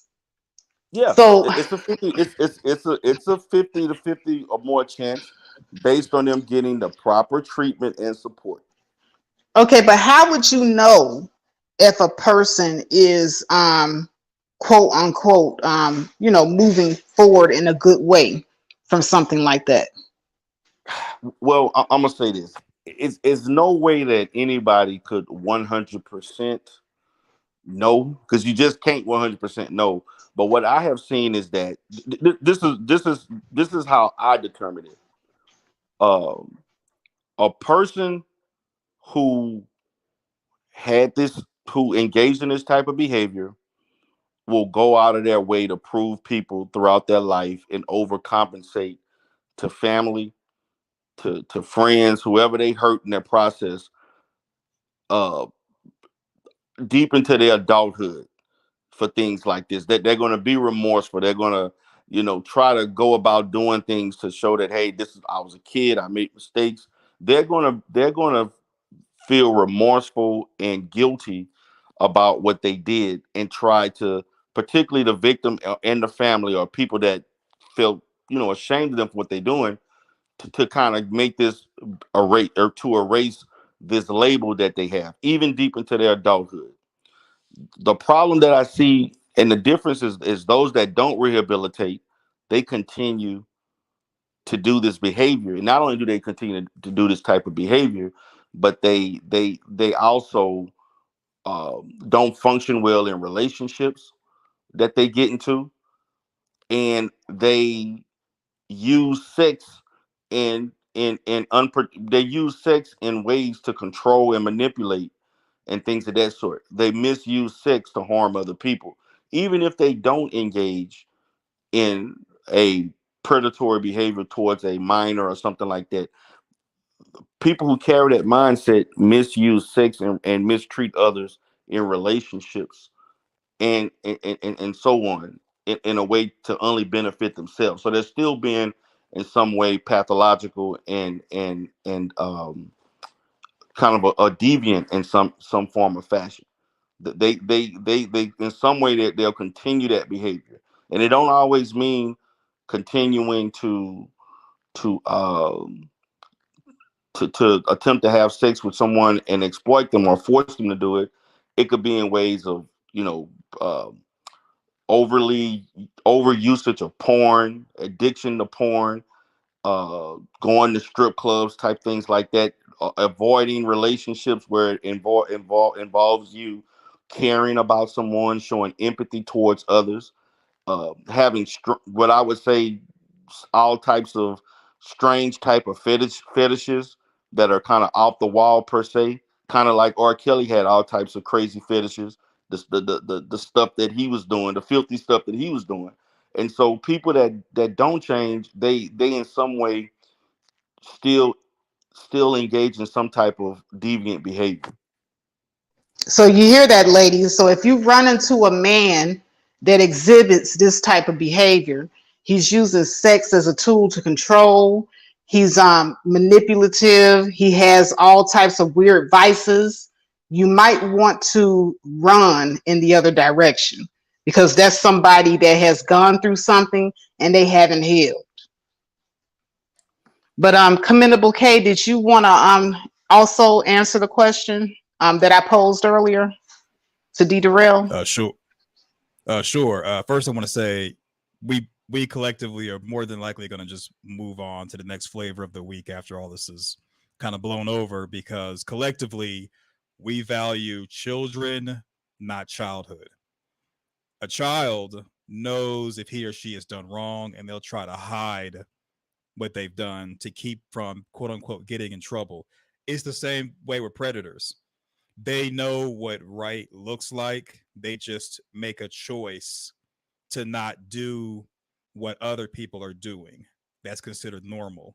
So they'll do things like they'll have a a porn stash on their computer, and it'll be like coworkers and family members as the pictures, and they know it's wrong, but they are scratching an itch that's inside of them. And instead of them getting help through therapy or talking to someone, they'd rather hide it and go deeper into depravity. That's if a predator is truly understanding what he or she does. And there is possible situations where someone does have a mental illness and they really don't know what they're doing.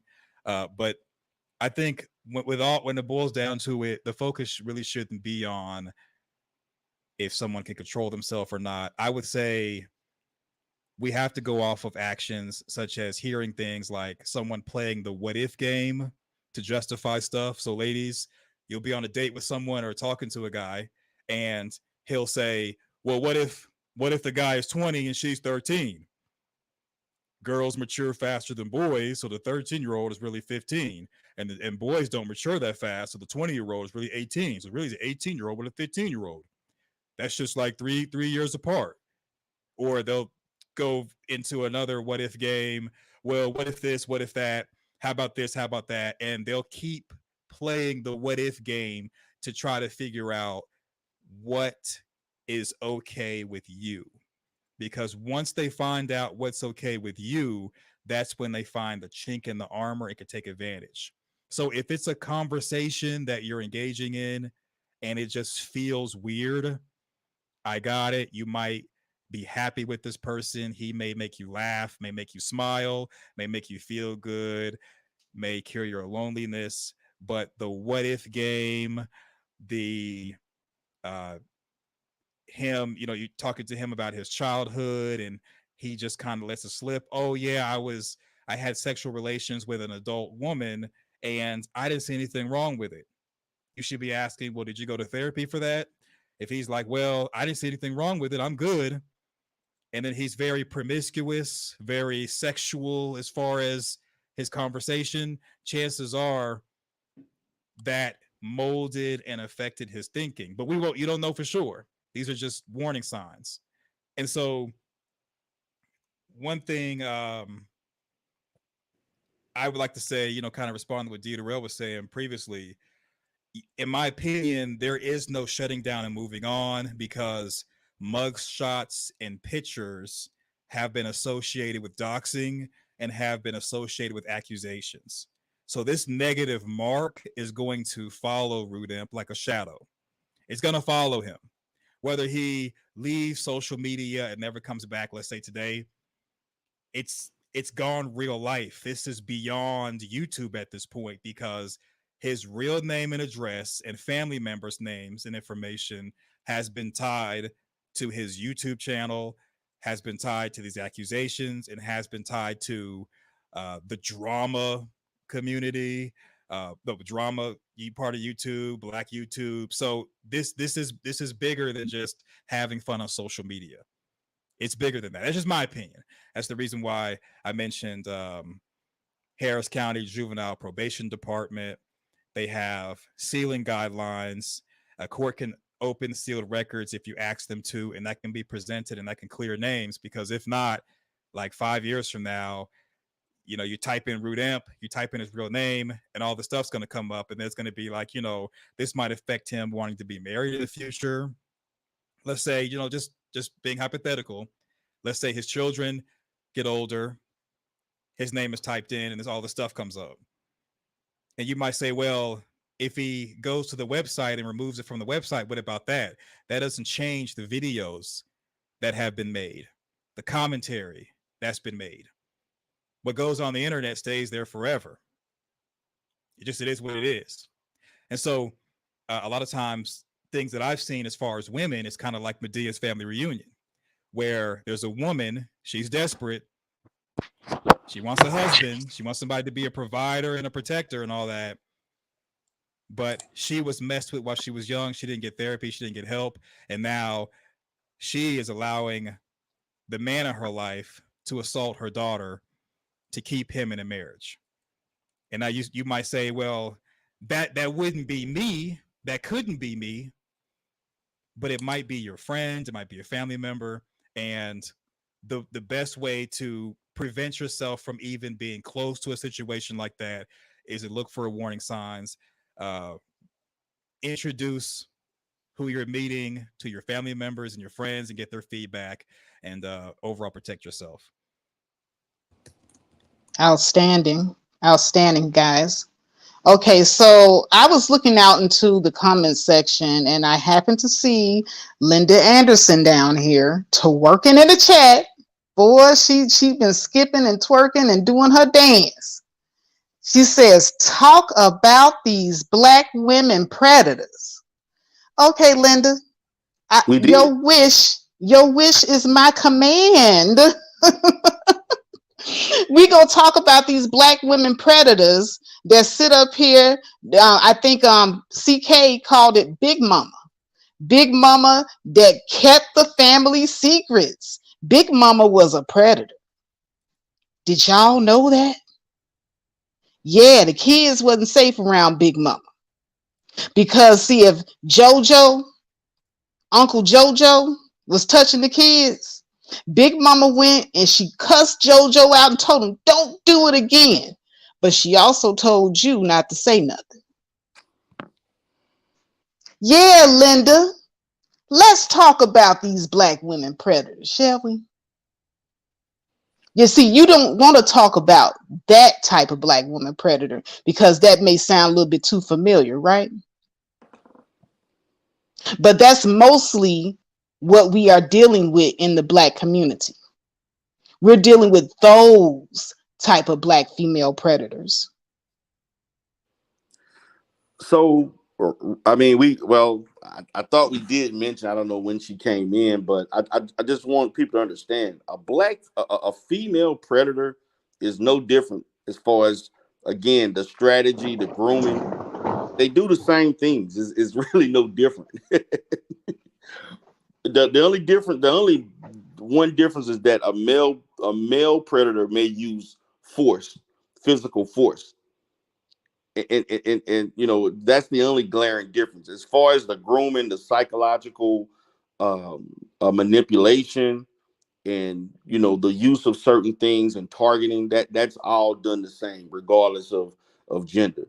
It's just that male predators are more prone to use force if in a situation, or more impulsive per se. That's the only, to me, significant, and I want to emphasize significant difference.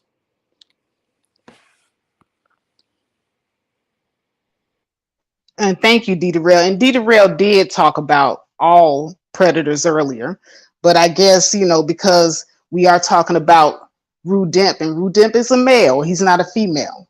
This is about his particular situation and the black female reaction to that. So that's Yeah, the reason why it's R. not focused on that. R. Kelly's sister was a predator. Nobody really. I mean, that's something she basically. Um, he was a victim. She's the one that, and along with him and his younger brother, she forced them to have oral sex and have sex with them when they were younger. She actually did that to him for years, and it's ancestral in nature. That's the thing. A lot of this stuff is so mixed up with incest because a lot of pedophilic behaviors is ancestral, and it is, again, as you talked about, a big mama or aunt or whoever's the matriarch. They do a great job of putting a facade, putting things under the rug. What stays in the house, what happens in the house stays in the house. um and the thing about it, this is why people like R. Kelly and others notice they have a lot of this. It's never one victim. It's always a multitude of victims. And the reason why is because they were never held accountable. Nobody told, nobody said anything. So a person who is pathological in this manner is going to continue doing it. They're not going to stop. Exactly. And I think also, wasn't it Tyler Perry that said that he had a similar situation to what R. Kelly went through with Yeah, his aunts? yeah. I mean, it happens a lot. I mean, it you know, this happens almost. Not saying every family has some level of this, unfortunately, of things like this that happen. Um, and let's not even talk about the teachers in the schools that are pedophilic and psychopathic towards um their students. And Texas, like, I'm in Texas. We lead the nation in that type of behavior. And this is frequent in other states where you have these teachers who prey upon their students and they have sex with them, male or female. And usually, in those situations, usually a young white female that does these type of behaviors. That's the typical profile. So, I mean, it happens. It's beyond gender. And this is male and female as far as But let me ask you this, because I do understand that it is both male and female, but in your experience, and then this is to CK as well, because you have extensive experience in this area as well. Who would you say made up the majority of the cases? That were how can I say that they were predators? Was it men or women? it was mostly men or And males. CK, what about you? The people being investigated were men, but there was like systems involved. So it's kind of like a man was accused of it, of doing the actual assault. However, there may be like a woman involved that gives him access to said child, and she knows. So it's kind of like men are more than likely to be the targets or the subject of an investigation.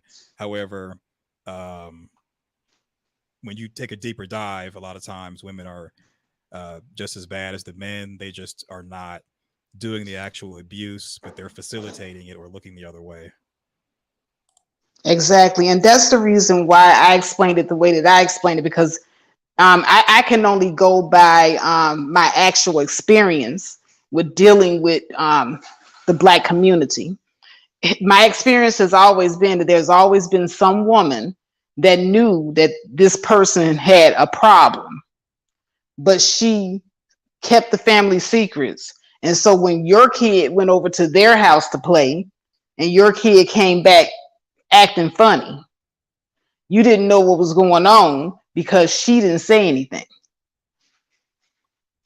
And so therefore she wasn't protecting the other children in her household, nor the children in the community that had to interact with that person, because they were interacting with the children in the household. So this is the reason why I say the biggest predators is Big Mama. Okay, those were the bigger predators, women like Big Mama that kept the family secrets. Other than that, there were women every now and then that would, do some things out of character. But for the most part, it would be men committing these violent sexual crimes against women and children, and sometimes other men. So I don't want anybody to get it twisted, Linda Anderson, because that is not going to change until the men change. And you have to change your mentality. I'm not going to focus on the few when there are way more over here that need my attention. Well, if I could piggyback off what you just said, I agree. The reason why I think it's kind of more egregious in regards to like women, and this is a women's conversation. Most of the time women are running interference, and what I mean is, daughter comes to her, uncle such and such, your boyfriend touched me, and she'll say, he didn't do that, don't say that to nobody. What goes on in the house stays in the house. Don't call the cops, I'll talk to him. And then she doesn't. Or it could be, like last night, Faith, I heard you on Grandmaster Troll's panel, and you were trying to explain a concept or just explain a point, and people were talking over you, trying to change the subject. They were gaslighting. The running interference is a part of the system that allows a predator to prey. Because it's one thing for, let's say, a man to abuse a child or a teddy bear. However, him being able to do that unchecked and not being caught for a long time is normally with a woman counterpart who runs interference with law enforcement, teachers, tells the child, threatens the child with stuff. Like if he goes to jail, who's going to pay all the bills? And we hear it with YouTube panels. Someone will say, "Hey, I got a question for you."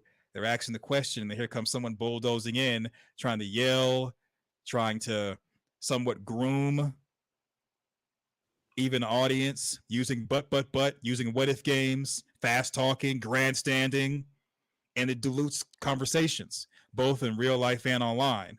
And there's so many people Yeah, pushing oh, go ahead. I wanted to speak to that because it was pissing me off. I'm just going to be honest.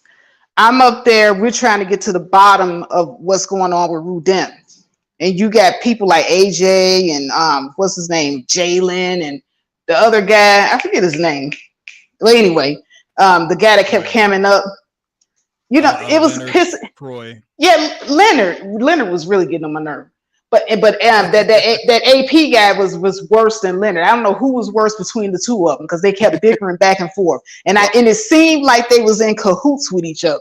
Because every time somebody would get to the meat of asking Rude a question that would actually mean something, they came with a little circus show. I don't know what you would call it, but Running interference. AP will start picking at Leonard, and then Leonard would start cussing out AP, and then they would go back and forth, and it prolonged the process of asking questions. Mm-hmm. And I think they did it on purpose. I really do. I think they do this song and pony dance every time somebody's in trouble. Facts. Yeah, basically, there's a lot of people that they don't want to see their team lose. So if a black man is being accused of something, people will run interference and they'll say, well, not all, or what about the women, and what about this, and what about that, and but, what if this, what if that? They'll fast talk and grandstand, and it's to somewhat remove you being able to concentrate as to what you're trying to do. And I know you said Linda in the chat was doing the same thing. When it comes to these serious conversations and we're pointing out problems to also get takeaways and later on present solutions, it's a serious conversation and it should be just that. But a lot of people, again, they don't want their team to lose because they're anti-black man, anti-black woman. They believe that if their team quote unquote wins, that they can, I guess, win a championship or something, not understanding that this type of behavior, which is basically running interference, it prevents us from moving forward. So the conversations we're having now in 2022, these same conversations happened in like 2000 and they keep happening almost every other month. Okay, now I'm getting ready to open up the panel. Now, for those of you that are on the panel that don't want to be on the panel when the general audience is invited to come up, you don't have to stay on. You are free to leave if you want to. I don't know who's going to hit the link. I saw Rudemp down in the audience earlier today, and he had asked for the link. I don't know if he's still out there or not, or if he wants to still come up and talk in peace without being interrupted and say whatever his side of the story is. I'm open to hearing it without there being any interruptions, because I do believe that it's important to hear all sides of the story uninterrupted. And that's what I haven't got. We haven't gotten a chance to really, really hear what he had to say without somebody running interference. So if he's still down there, he will have that chance on this platform. But I will say this, it doesn't look good at all. And it looked even worse for Black women to be sitting up here so at odds with yourself about what's right and what's wrong.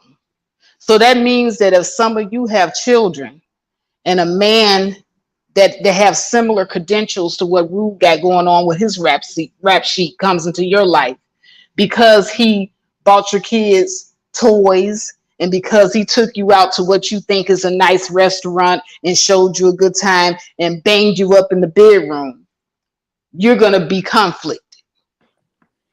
That's what that tells me. It tells me that a lot of y'all not going to know what the right thing to do is. A lot of y'all going to end up inviting Uncle Jojo, the molester, to the family barbecue. That's what it tells me. And see, I wanted to have this live stream and I wanted to talk about you all's reactions because this is what brings the Chester child molesters to the family cookout. You all not knowing what to do and being at odds with yourself. That's what brings them there. So if you don't know without beyond a shadow of a doubt what you would do if you found yourself in a situation where the favorite person in your family has something like this that they're dealing with and you're conflicted, let me tell you something.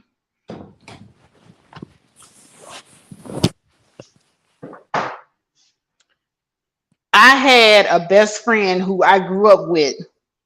She and I knew each other from the sandbox, okay? I think I told this story before. I liked her, loved her. As a matter of fact, we used to do everything together. We even washed our hair together. That's how tight we were. She slept with my husband. Oh. Yeah. You sure you don't have to disclose that? Well, I'm just saying, Dita Rail, because see, this is how easy it is for us to cut women off. It was real easy for me to cut her off. It was real easy. Wow. And we were close. Okay? Now, the other culprit, which would have been my husband, it took me 2 years to cut him off.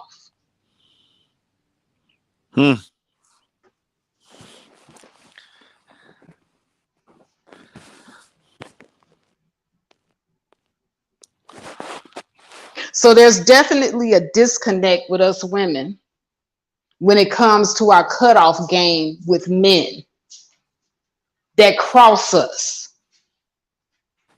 We're so at odds with ourselves. That man made us feel so good. Yeah, he was my husband. He put a ring on my finger. Okay? Gave me children. Put me in a house. But there was a grave betrayal.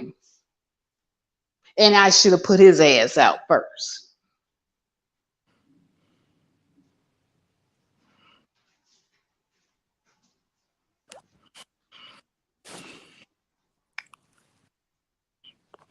We could have worked it out with him being somewhere else, okay? But he definitely should have been kicked to the curb.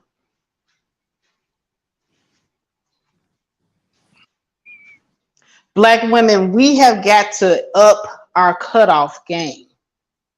We got to stop delving too deep into our feelings about how a person make us feel good, but this person ain't a good person. When somebody is not a good person, when they have a real bad rap sheet, they're not treating you right, they're cussing you out, they're calling you out your name, you a bitch and a hoe and everything else, your cutoff game is supposed to be immediate.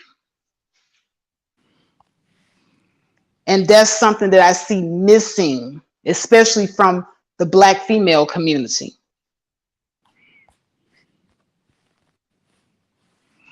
Chrissy did a video, I think this was about a month or two ago, and she was talking about Asian women.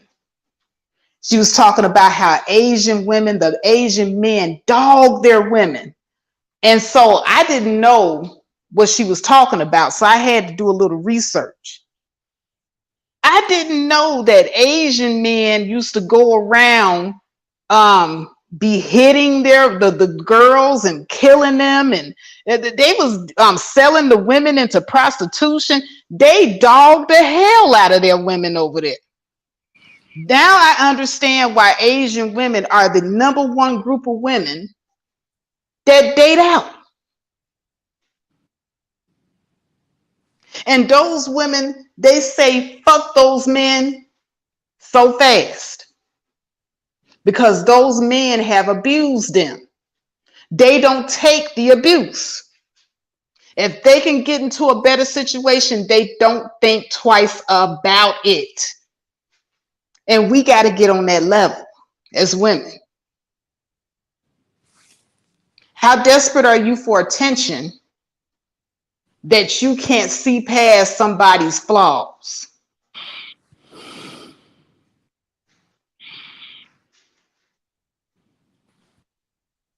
So, that's one thing that I do want to definitely leave you with.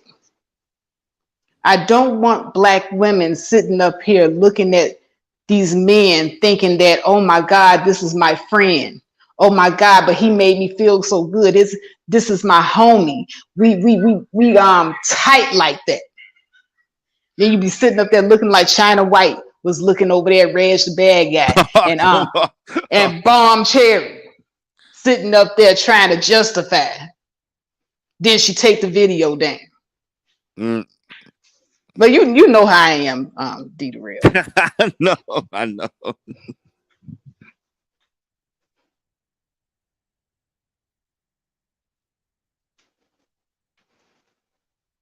No, Linda Anderson, I don't think I'm delusional. I think that you're a man pretending to be a woman in my chat room. That's what I think. See, if I was delusional, I would drink the Kool-Aid like everybody else. I'd be sitting up there on the panel.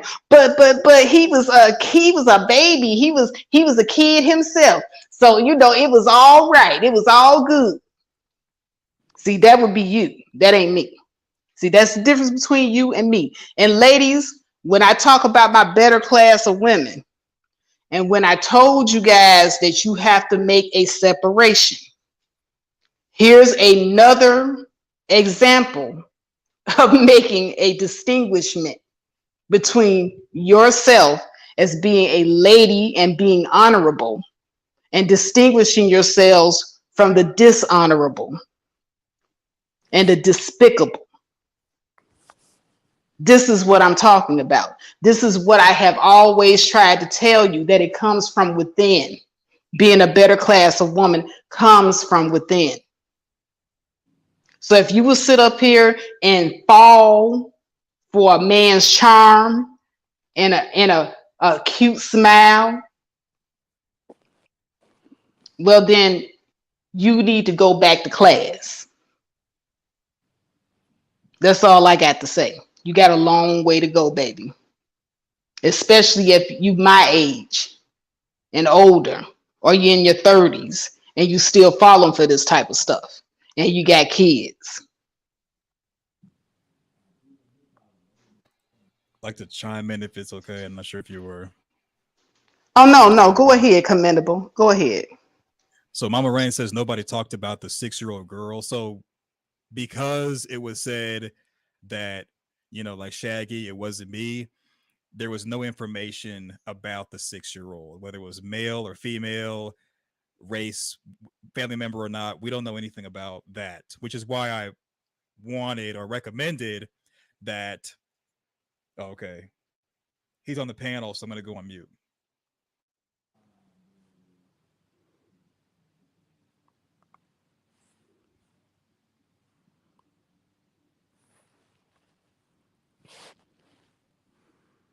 But somebody wanted me to talk or something, or Faith, you there? I'm sorry. I said Rudemp is in the back. I'm going to let him up. Anybody that's on the panel that don't want to be on the panel, do you want me to drop you to the back, or are you cool being up here? I'm good. I'll leave it CK? to him. I'll leave it to him. No, I'm asking you. Oh yeah, I'm good. If he wants me to go in the back or go back to the chat, I'll do that. Okay. All right. Well, I'm going to bring Rudemp up. All right. What's going on, Rudemp? Welcome to the stream. What's going on, Faith? What's up? Y'all hear me? How you doing? How What's y'all up, doing? man? Yeah, I can hear you just fine. No, no, no, everybody can stay. CK can stay. I have no issue with them. I just want to ask a question. All right. So, Faith, do you think women enable me? Do I think women enable you, Rude? Yes. Yes. You've gotten away with quite a bit. Okay. Now, all right. Now I know this thing right here, what I'm dealing with, it looks very bad. So I understand everybody is pretty much could be shocked, and you looking at it like, okay, well, damn, what the hell's going on with this guy? Like, what is all this about? And I'm not even making no excuse, right? Like, so if they saying that the charges from when I was 12 and 6, I mean, some people might look at it and say, all right, that's kid on kid. And I heard what you guys saying that some of the courts don't look at it like that. All right, I understand that. So I'm not here to even want to argue that. So you guys pretty much you have the right to make your mind up and pick and choose what you want to say about that. I have no problem with you for your opinion. But like as of right now, as a man, as a 36-year-old man, I would never groom a kid, get toys and candy and video games to lure a kid in to try to mess with them just because I may be messing with their mother. So I am a guy who's really private for the most part. Like I still stay to myself. I do my own little thing. And if I were to meet up with a woman, you know, she could have children, but I wouldn't want to be around her children at all. And I wouldn't want her to come around my children because I don't know her like that. And she don't know me like that. Right. So it's out of respect and we having boundaries. So I'm just want you to understand that all that took place, all that from 25 plus years ago. I mean, if I was 12, 24 years ago, but I'm not making no excuse for none of that. Okay. Well, if you're not making any excuses, Rude, this is what and I agree with GMT and D Darrell and other people that have said this. It's just better to just say, yeah, you know what? That was something that happened when I was young. It was a long time ago. I moved on from it. I'm very sorry about it. Mhm. And that's not anything that I do as an adult man. Yeah, Like yeah. that right there, that I would, hey, that right there all day long, I can respect it. You see what I'm Mhm. saying? Yeah. Because even D Darrell said, young people that offend like that, if you get therapy and if you're, you know, going through what you're supposed to be going through, as far as like getting yourself to the point where you can get back out there and, you know, and live a nice, normal, healthy life, then it's Mhm. possible to do that. Mhm. Nobody's saying it's not. Nobody would demonize you if that happened and if that's the case. But it looks bad if this is definitely something that you did and you lie about it. That Mm. means that you're hiding something and you haven't moved on. Okay. Okay. All right. So I'm going to ask you right now, just between, you know, me, you, and the rest of us on this panel, Okay. did you do that? And I'm telling you, no, I did not. Me at 12 assaulting a 6-year old, no, I did not. And I know people don't want to hear that, but it's the actual truth. I did not assault a 6-year old. And the reason I'm up here and folks have said, you know, you've been real calm in this, you've been cool in this, because I don't mind answering questions. I don't mind you guys putting me on the hot seat. So like these type of situations to where I cannot, I can't be aggressive. I can't argue, yell at you so I'm not gonna come at you like I'm trying to fight you. But if you're talking about me, actually, no, me, I did not do that at all. I just want to leave it at that. If you guys can understand that, I did not do that. Okay. All right. I hear what you're saying. I hear what you're saying. For me, it's going to take a little bit more than that because of course, the information that's out there. Maybe one day, if I could talk to maybe D Rail in the back or anyone about it in the back, I can explain exactly what that part mean when I say that I didn't do that. I can explain deeper somebody on a confidential level who I know would not tell nobody exactly, you know, like that. Me as a person, me as the person I am right now, did not commit that crime. And I can't explain it on here. Okay. Well, I can respect that because I'm a private person too. I wouldn't want all of my stuff aired out. D Darrell, would you be willing to have a one-on-one conversation with Rudemp? D Darrell, are you there? Yeah, I'm there. I'm just thinking. I'm gonna be honest. I really don't want to know. Okay. Okay. I really don't, man, because I really don't want to know because stuff like that is sensitive, and just from a professional, I'm still privy to certain things that I'm just not trying to put myself at risk for by getting that kind of information. Mm-hmm. I just don't. I really don't like talking about stuff like this because it mixes with my ethics that I have to abide by whether I'm doing YouTube or not, and I just don't want to mix that up. Yeah, I agree with you. I agree with you. Yeah. Yeah, I really don't. And you know what's And so that crazy? and that's understandable, D. Yeah, I completely agree with you there. You know what's so crazy about that? What's so crazy about that is as I got older, that's where them other crimes pretty much me taking anger out because I could never explain, express to myself, express to people, you know, why that was like why was I even caught up in stuff like that? Because I personally did not do that, but no one ever gave a damn about that part. You see what I'm saying? So as I got older, no matter what type of mother I had or what type of father I had, it's like it was pretty much fuck everybody, man. It was like a fuck everybody as I got to be 20 some years old, and it is what it is, right? And I calmed that shit down, but I've never committed a sexual crime a day in my life. Well, I'm glad that you were able to calm it down, Rude. But here's the thing: had you ever talked to anybody about those feelings that you have? Like, Of course, yeah, yeah, most definitely, yeah, yeah. And you know, the I'm people, talking about a professional. no, not a professional. No, it was never that. It was always um maybe grandmother or maybe somebody at the church and stuff like that, but it was never a professional to where I had to sit down to really explain to them because you know no one cared to hear what young people were saying back in those days, right? So yeah, so as I got older to the point where I felt like I can just do whatever hell I want to do, that's when I started taking things upon myself and taking things in my own hand. And it came in the form of me actually committing them crazy ass crimes and shit, man, like doing crazy shit, and was really out there really bad until I just started realizing when I went to jail and I spent time, and I'm hearing people on other panels saying I went to jail for assault on the actual family member. That wasn't the reason why I went to jail. It was something else, right? But that right there at that moment is when I came out. That's when I realized, okay, well, I'm not old. I'm not, I'm not done. I'm not finished. And yet I can actually turn this thing around. And that's how I started getting to what I'm doing now when it comes to earning money and just having a totally different mindset. Now, it's still in me. The shit I was on back in the day, it's still in me. And you guys see it, right? It's the same old person. But me being a predator, me being a sexual offender and all that, that's the reason why if you type my name in, you won't see me on the sex offender registry because I don't play them type of games. But I do hate all that went down when I was in my teenage years and and around them times in the late 90s, man. Yeah, I hate that time. I do. Let's put it like that. I And I, I would what's up? encourage you, man, to see a professional, man. I know that for a lot of people in our community, I get it. We want to talk to family, want to talk to people we trust.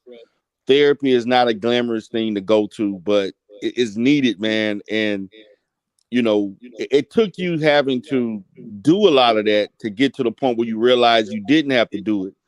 And if therapy would have been there, man, it probably would have prevented you from doing some of that of what you did. Yeah, I agree. But D Rail, man, back in those days, man, it was I ain't gonna say frowned upon, but it wasn't common for a lot of people, black people, to go Right, seek you're right, therapy. and Yeah, that's a because I problem would in have our community. That's a problem. because I definitely would have sought therapy, the moment I hit 21, 22.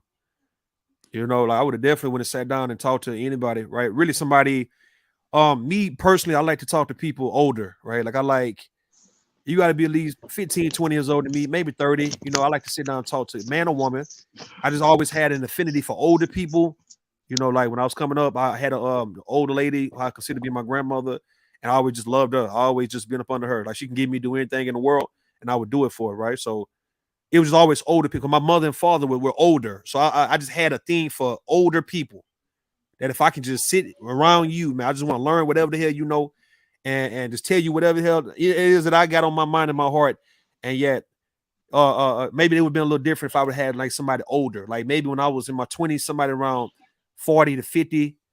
Yeah, that would have been good at that point. And now 50, 60, 70, that'd be good, man. But the thing is, what I'm telling you guys, man, is like, I don't know if how many times I can't stress it out to you that I never committed that crime. I didn't commit that crime. Let's just put it like Okay. that. So if you can understand what I'm saying without me going to full detail, then you kind of put two and two together. Well, I tried to put two and two together earlier. Last night when we were on Grandmaster Troll's channel, but the Yeah. math wasn't mathing. You know, there's just no explanation as to why, because you're saying that is your record up there. You know, you said that's you.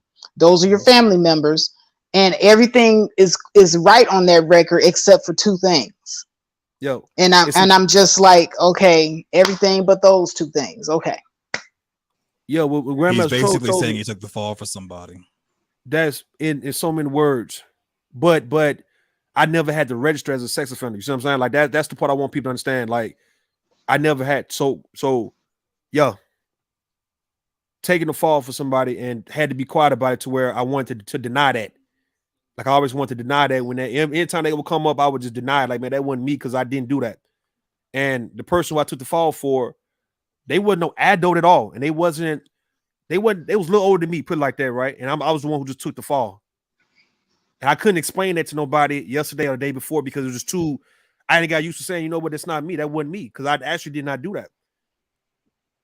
And as I got older, the person who actually, the person who's on that type of shit, man, me and him, I don't fuck with him.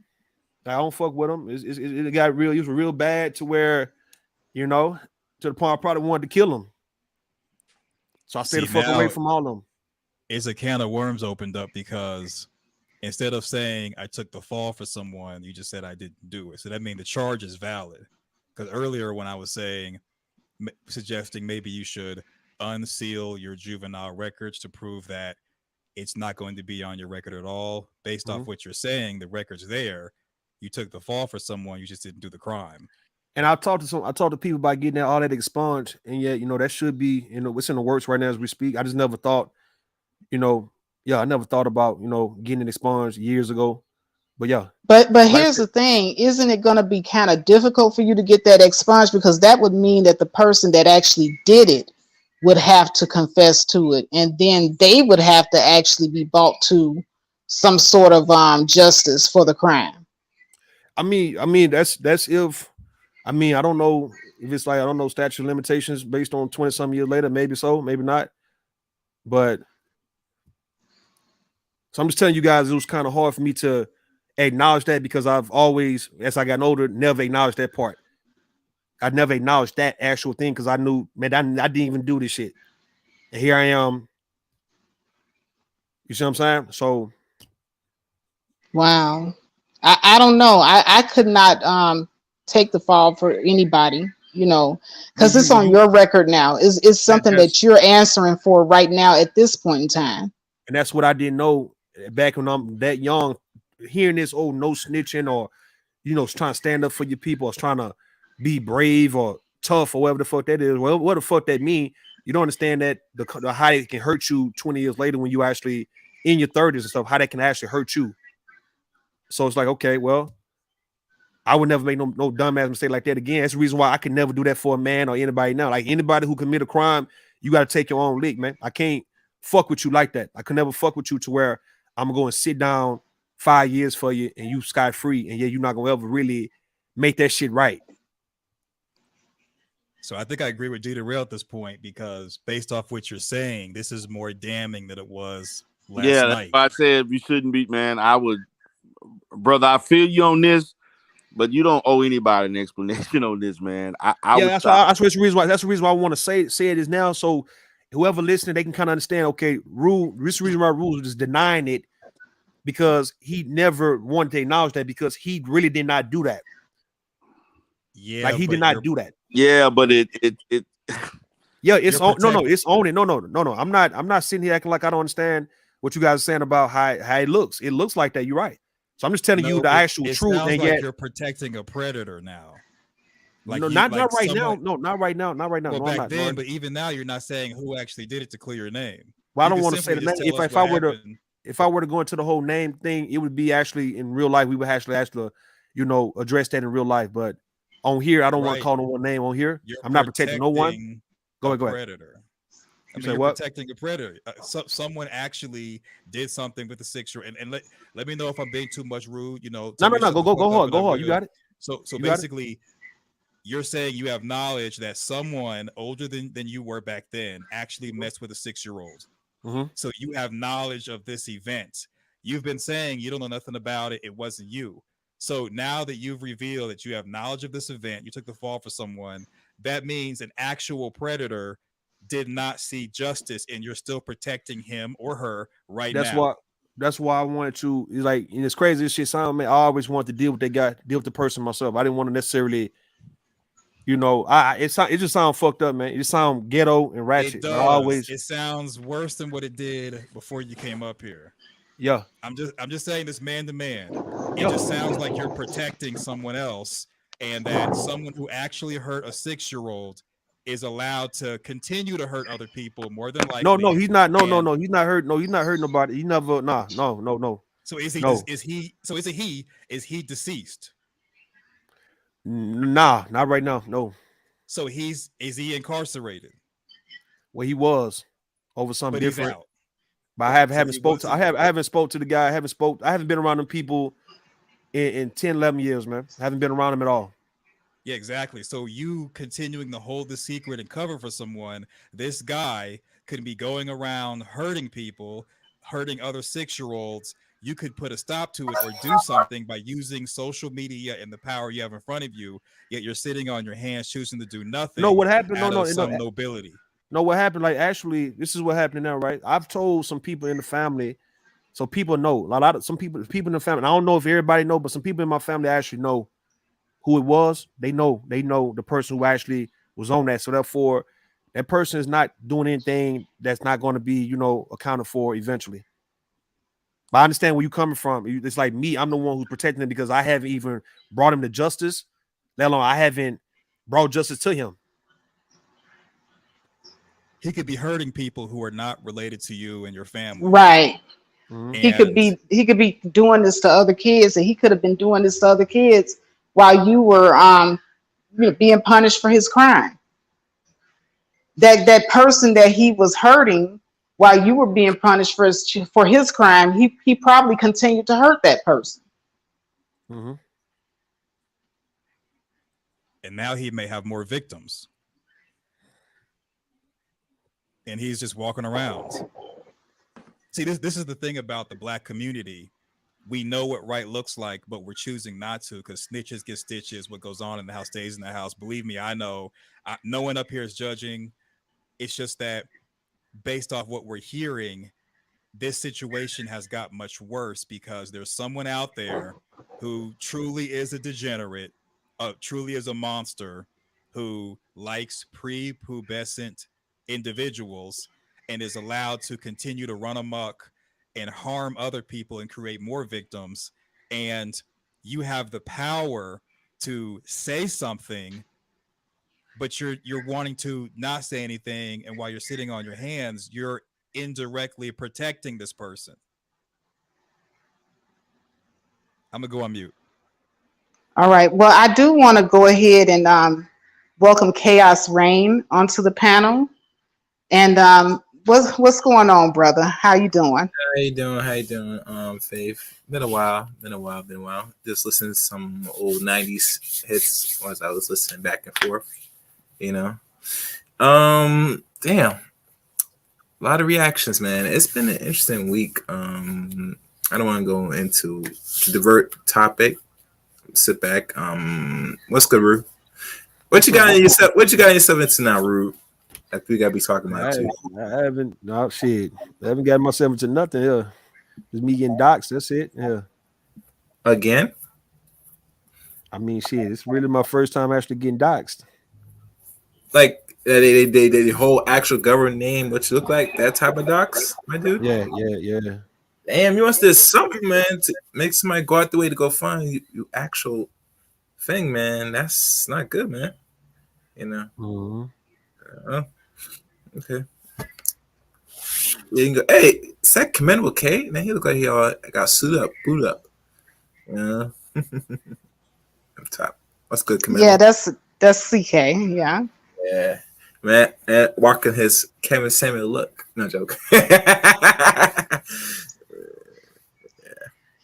Yeah, That's but we were having a discussion, a pretty serious discussion about this topic. So, what did you have to say about the situation? Did you have anything that you wanted to add? I was on and off when you went live, so I don't want to go anywhere into it to the degree because I had to go back to the beginning personally.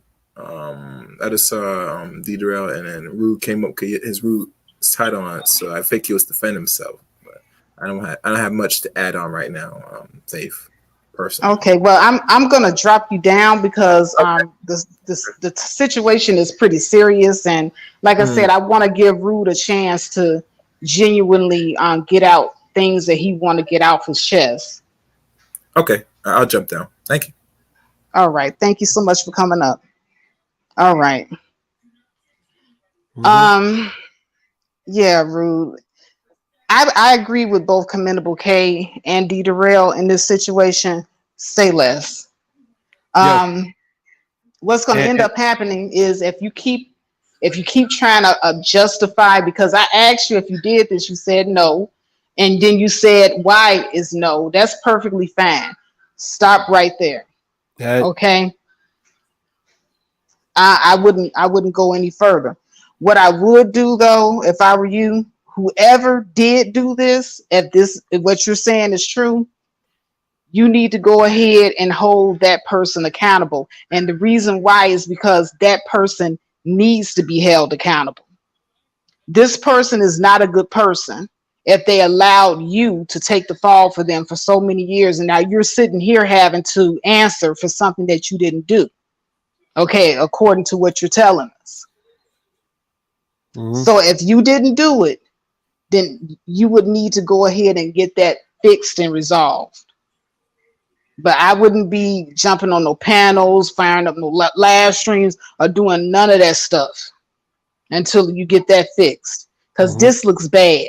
I'm just gonna be honest with you. It's the kind of bad that you don't really come back from, because everywhere you go, you're gonna be called a pedo now.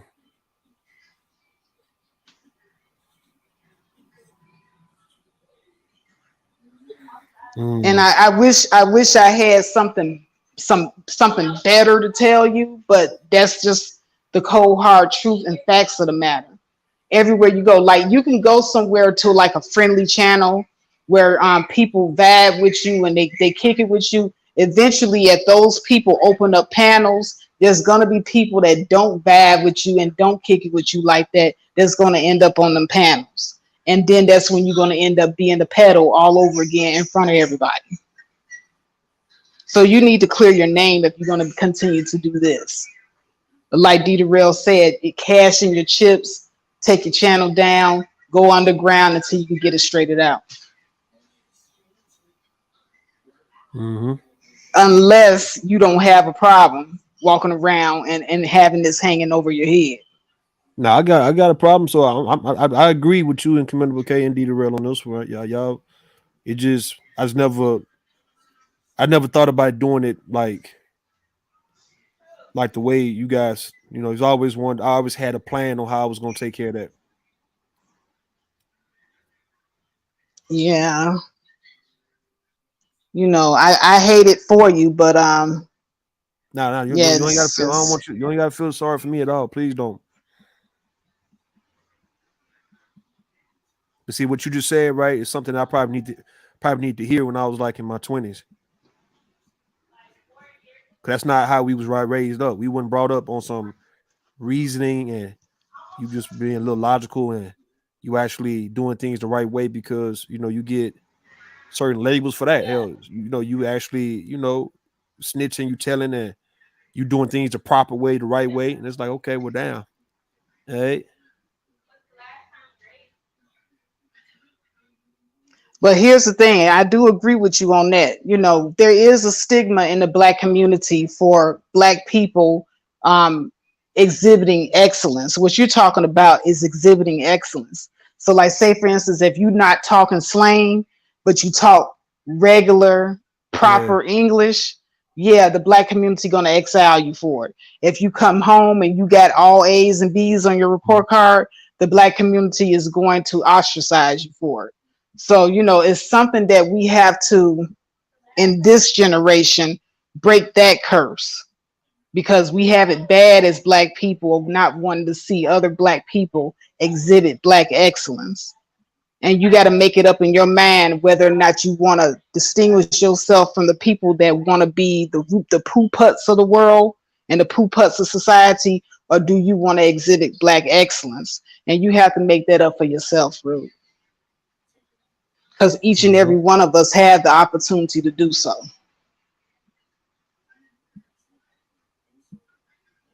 But at this point, did anybody have any final words, any final thoughts? I'm about to get ready to shut down the stream, give my final words. Yeah, I appreciate you too, man. Thank y'all for letting me up, all right? No problem, Rude, anytime. Wow, this was a hell of a stream. I did not expect for that information to come out here. Yeah, it's kind of worse than what it was before you did the stream, and it changes a lot of stuff. I hate to be the one to say it, but I am kind of saddened to hear that this is the story, because what ends up happening is you have somebody that's out there, unchecked, unbothered, harming people, and more than likely young people, or that's what we're suspecting anyway. And it's just like the cycle of abuse is not going to end because we're wanting to uphold the snitches, get stitches. What goes on in the house stays in the house. I'm not going to put anybody down or judge. I will say that when more information comes out, usually people who we thought were predators were victims themselves. And the operant conditioning that goes along with the grooming, it can last a long time, to where even though we're adults and we know better, we choose not to, because even though we physically have left an environment, our mind is still there. That's the reason why people who were in prison for a long time, they go out and they're in the regular world and they're still having to ask people to go to the bathroom when they work jobs. They're still huddled over their food while they're eating to protect it from other people coming to steal their food. And they're constantly looking over their shoulder because they've been just conditioned that way. And, Faith, thank you for having me as always. Really but now I didn't get a chance to ask D Darrell because he had to go. He left a message in the chat that he had to get off. But just before you go, because I have to ask, do you believe the story that Rude told us today about him taking the fall for someone else?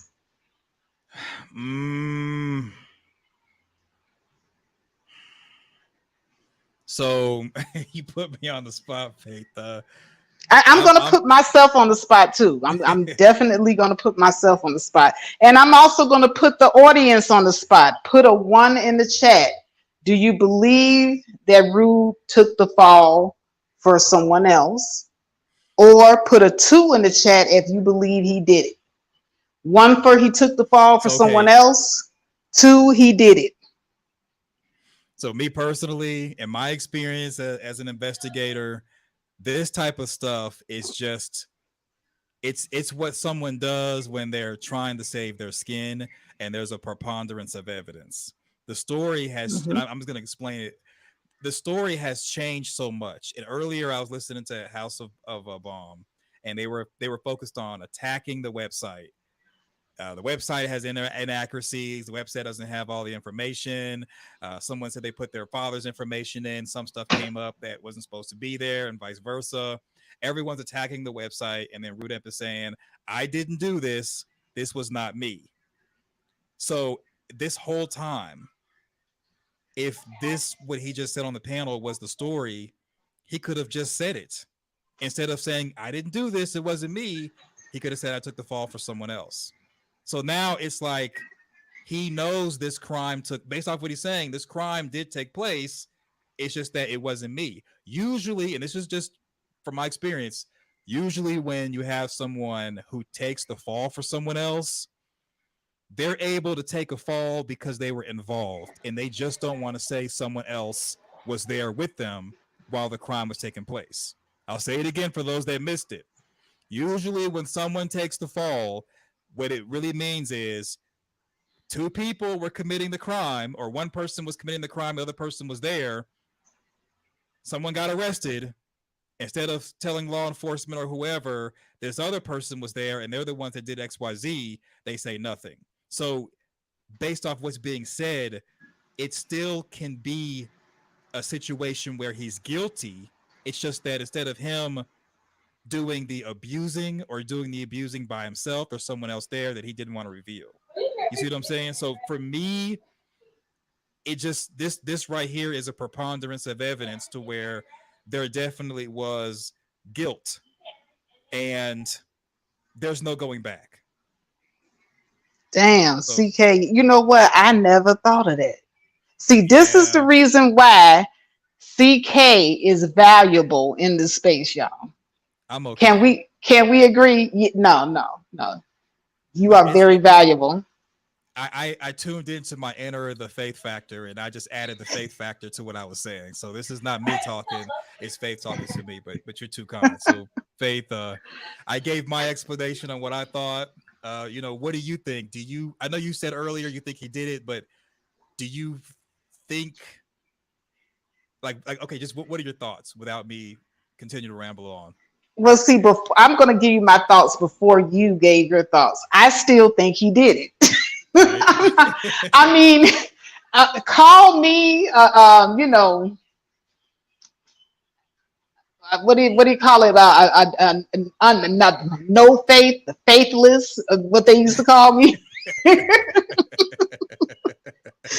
I lost faith. Okay. Yeah, I mean, it's just a preponderance of evidence at this point, based off of subject testimony, evidence of the website, and it's just there's more than enough to say that he's guilty.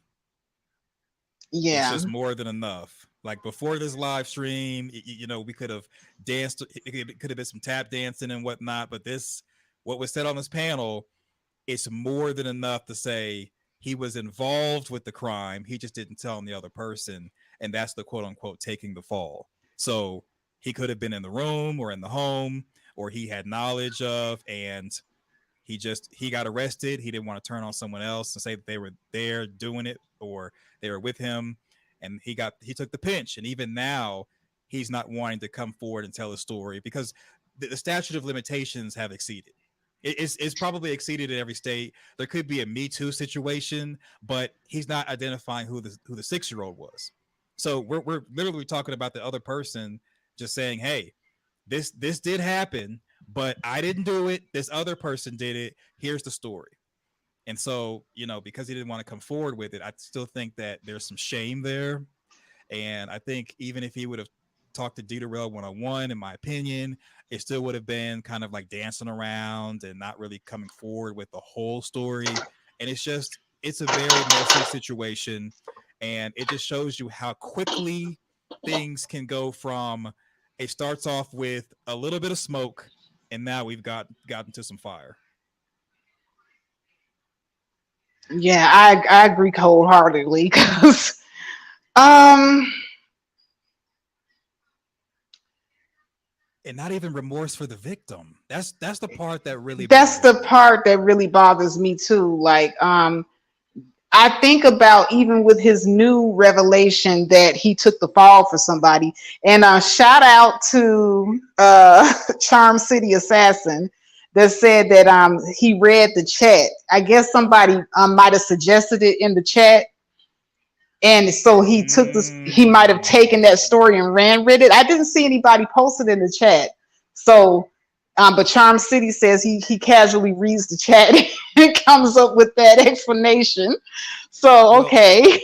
well, someone did ask. They asked him, did he take the fall? So someone did ask. Oh. Yeah. So after he mentioned, after I said it sounds like you took the fall for someone. Before I said that, someone put in the chat, "Did you take the fall for someone?"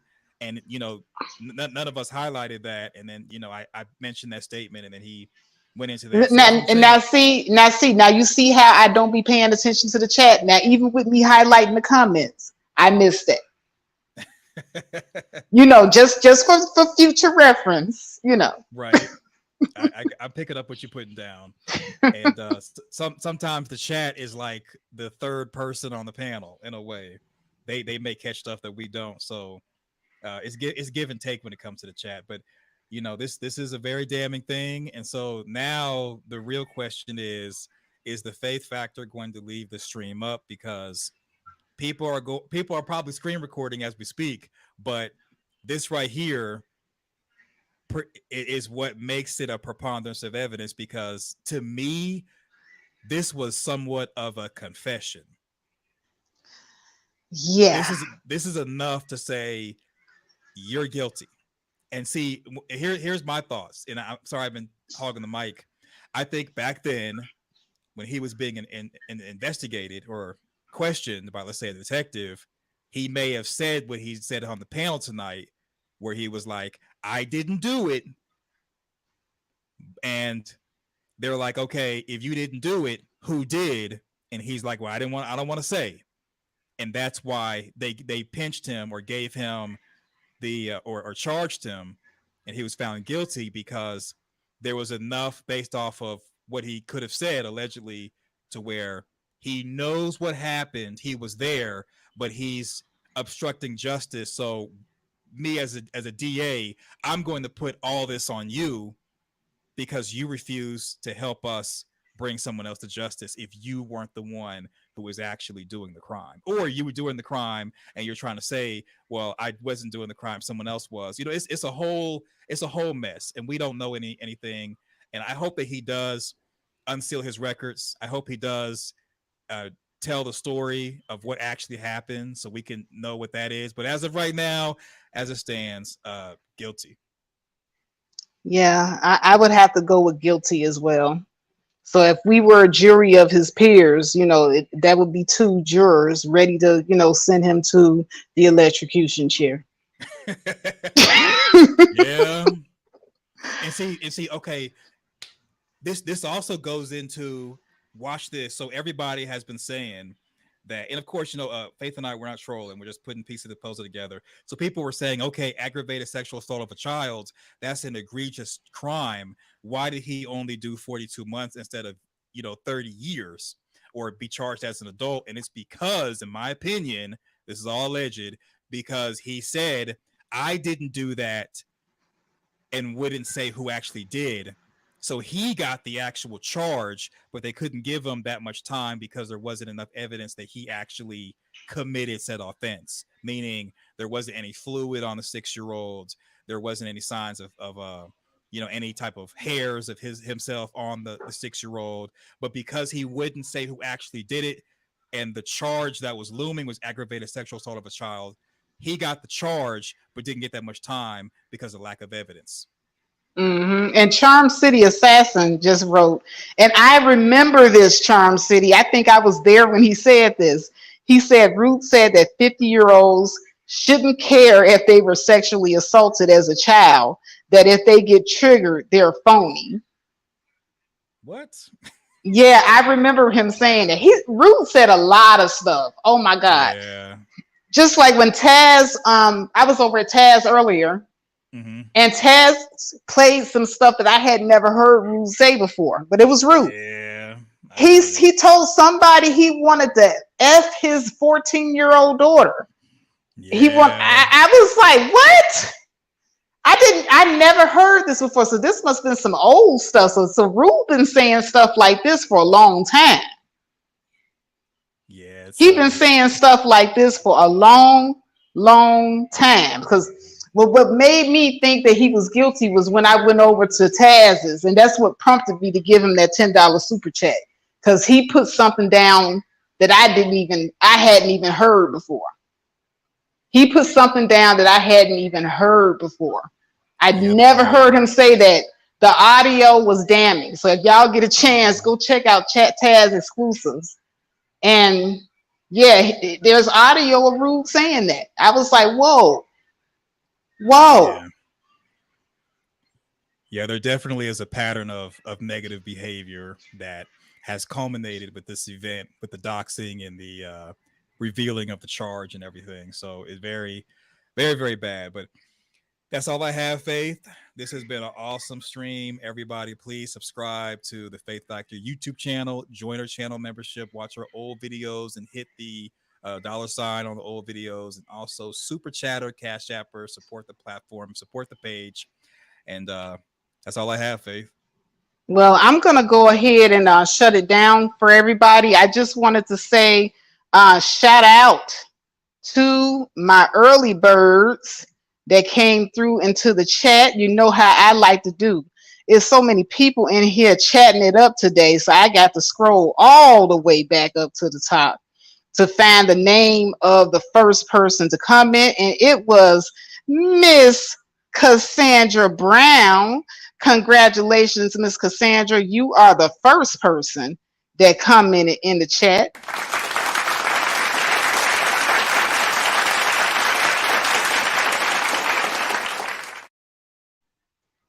Thank you so much. You know, I appreciate everybody that comes through here and supports the channel. I'm going to go ahead and take this video. I might go ahead and put it just for members only. I think that's what I'm going to do. I think this video is going to members only. I might take it out of members only later, but yeah, because there was definitely somewhat of a confession here. And I just, I feel a responsibility. I need to figure out what to do with this. So members only it is. Join the channel membership. Yes. Join the channel membership. All right, guys. Well, that's it for me. I'm going to go ahead and do what I do and say smooches and peace. I'm out of here, y'all. Holla.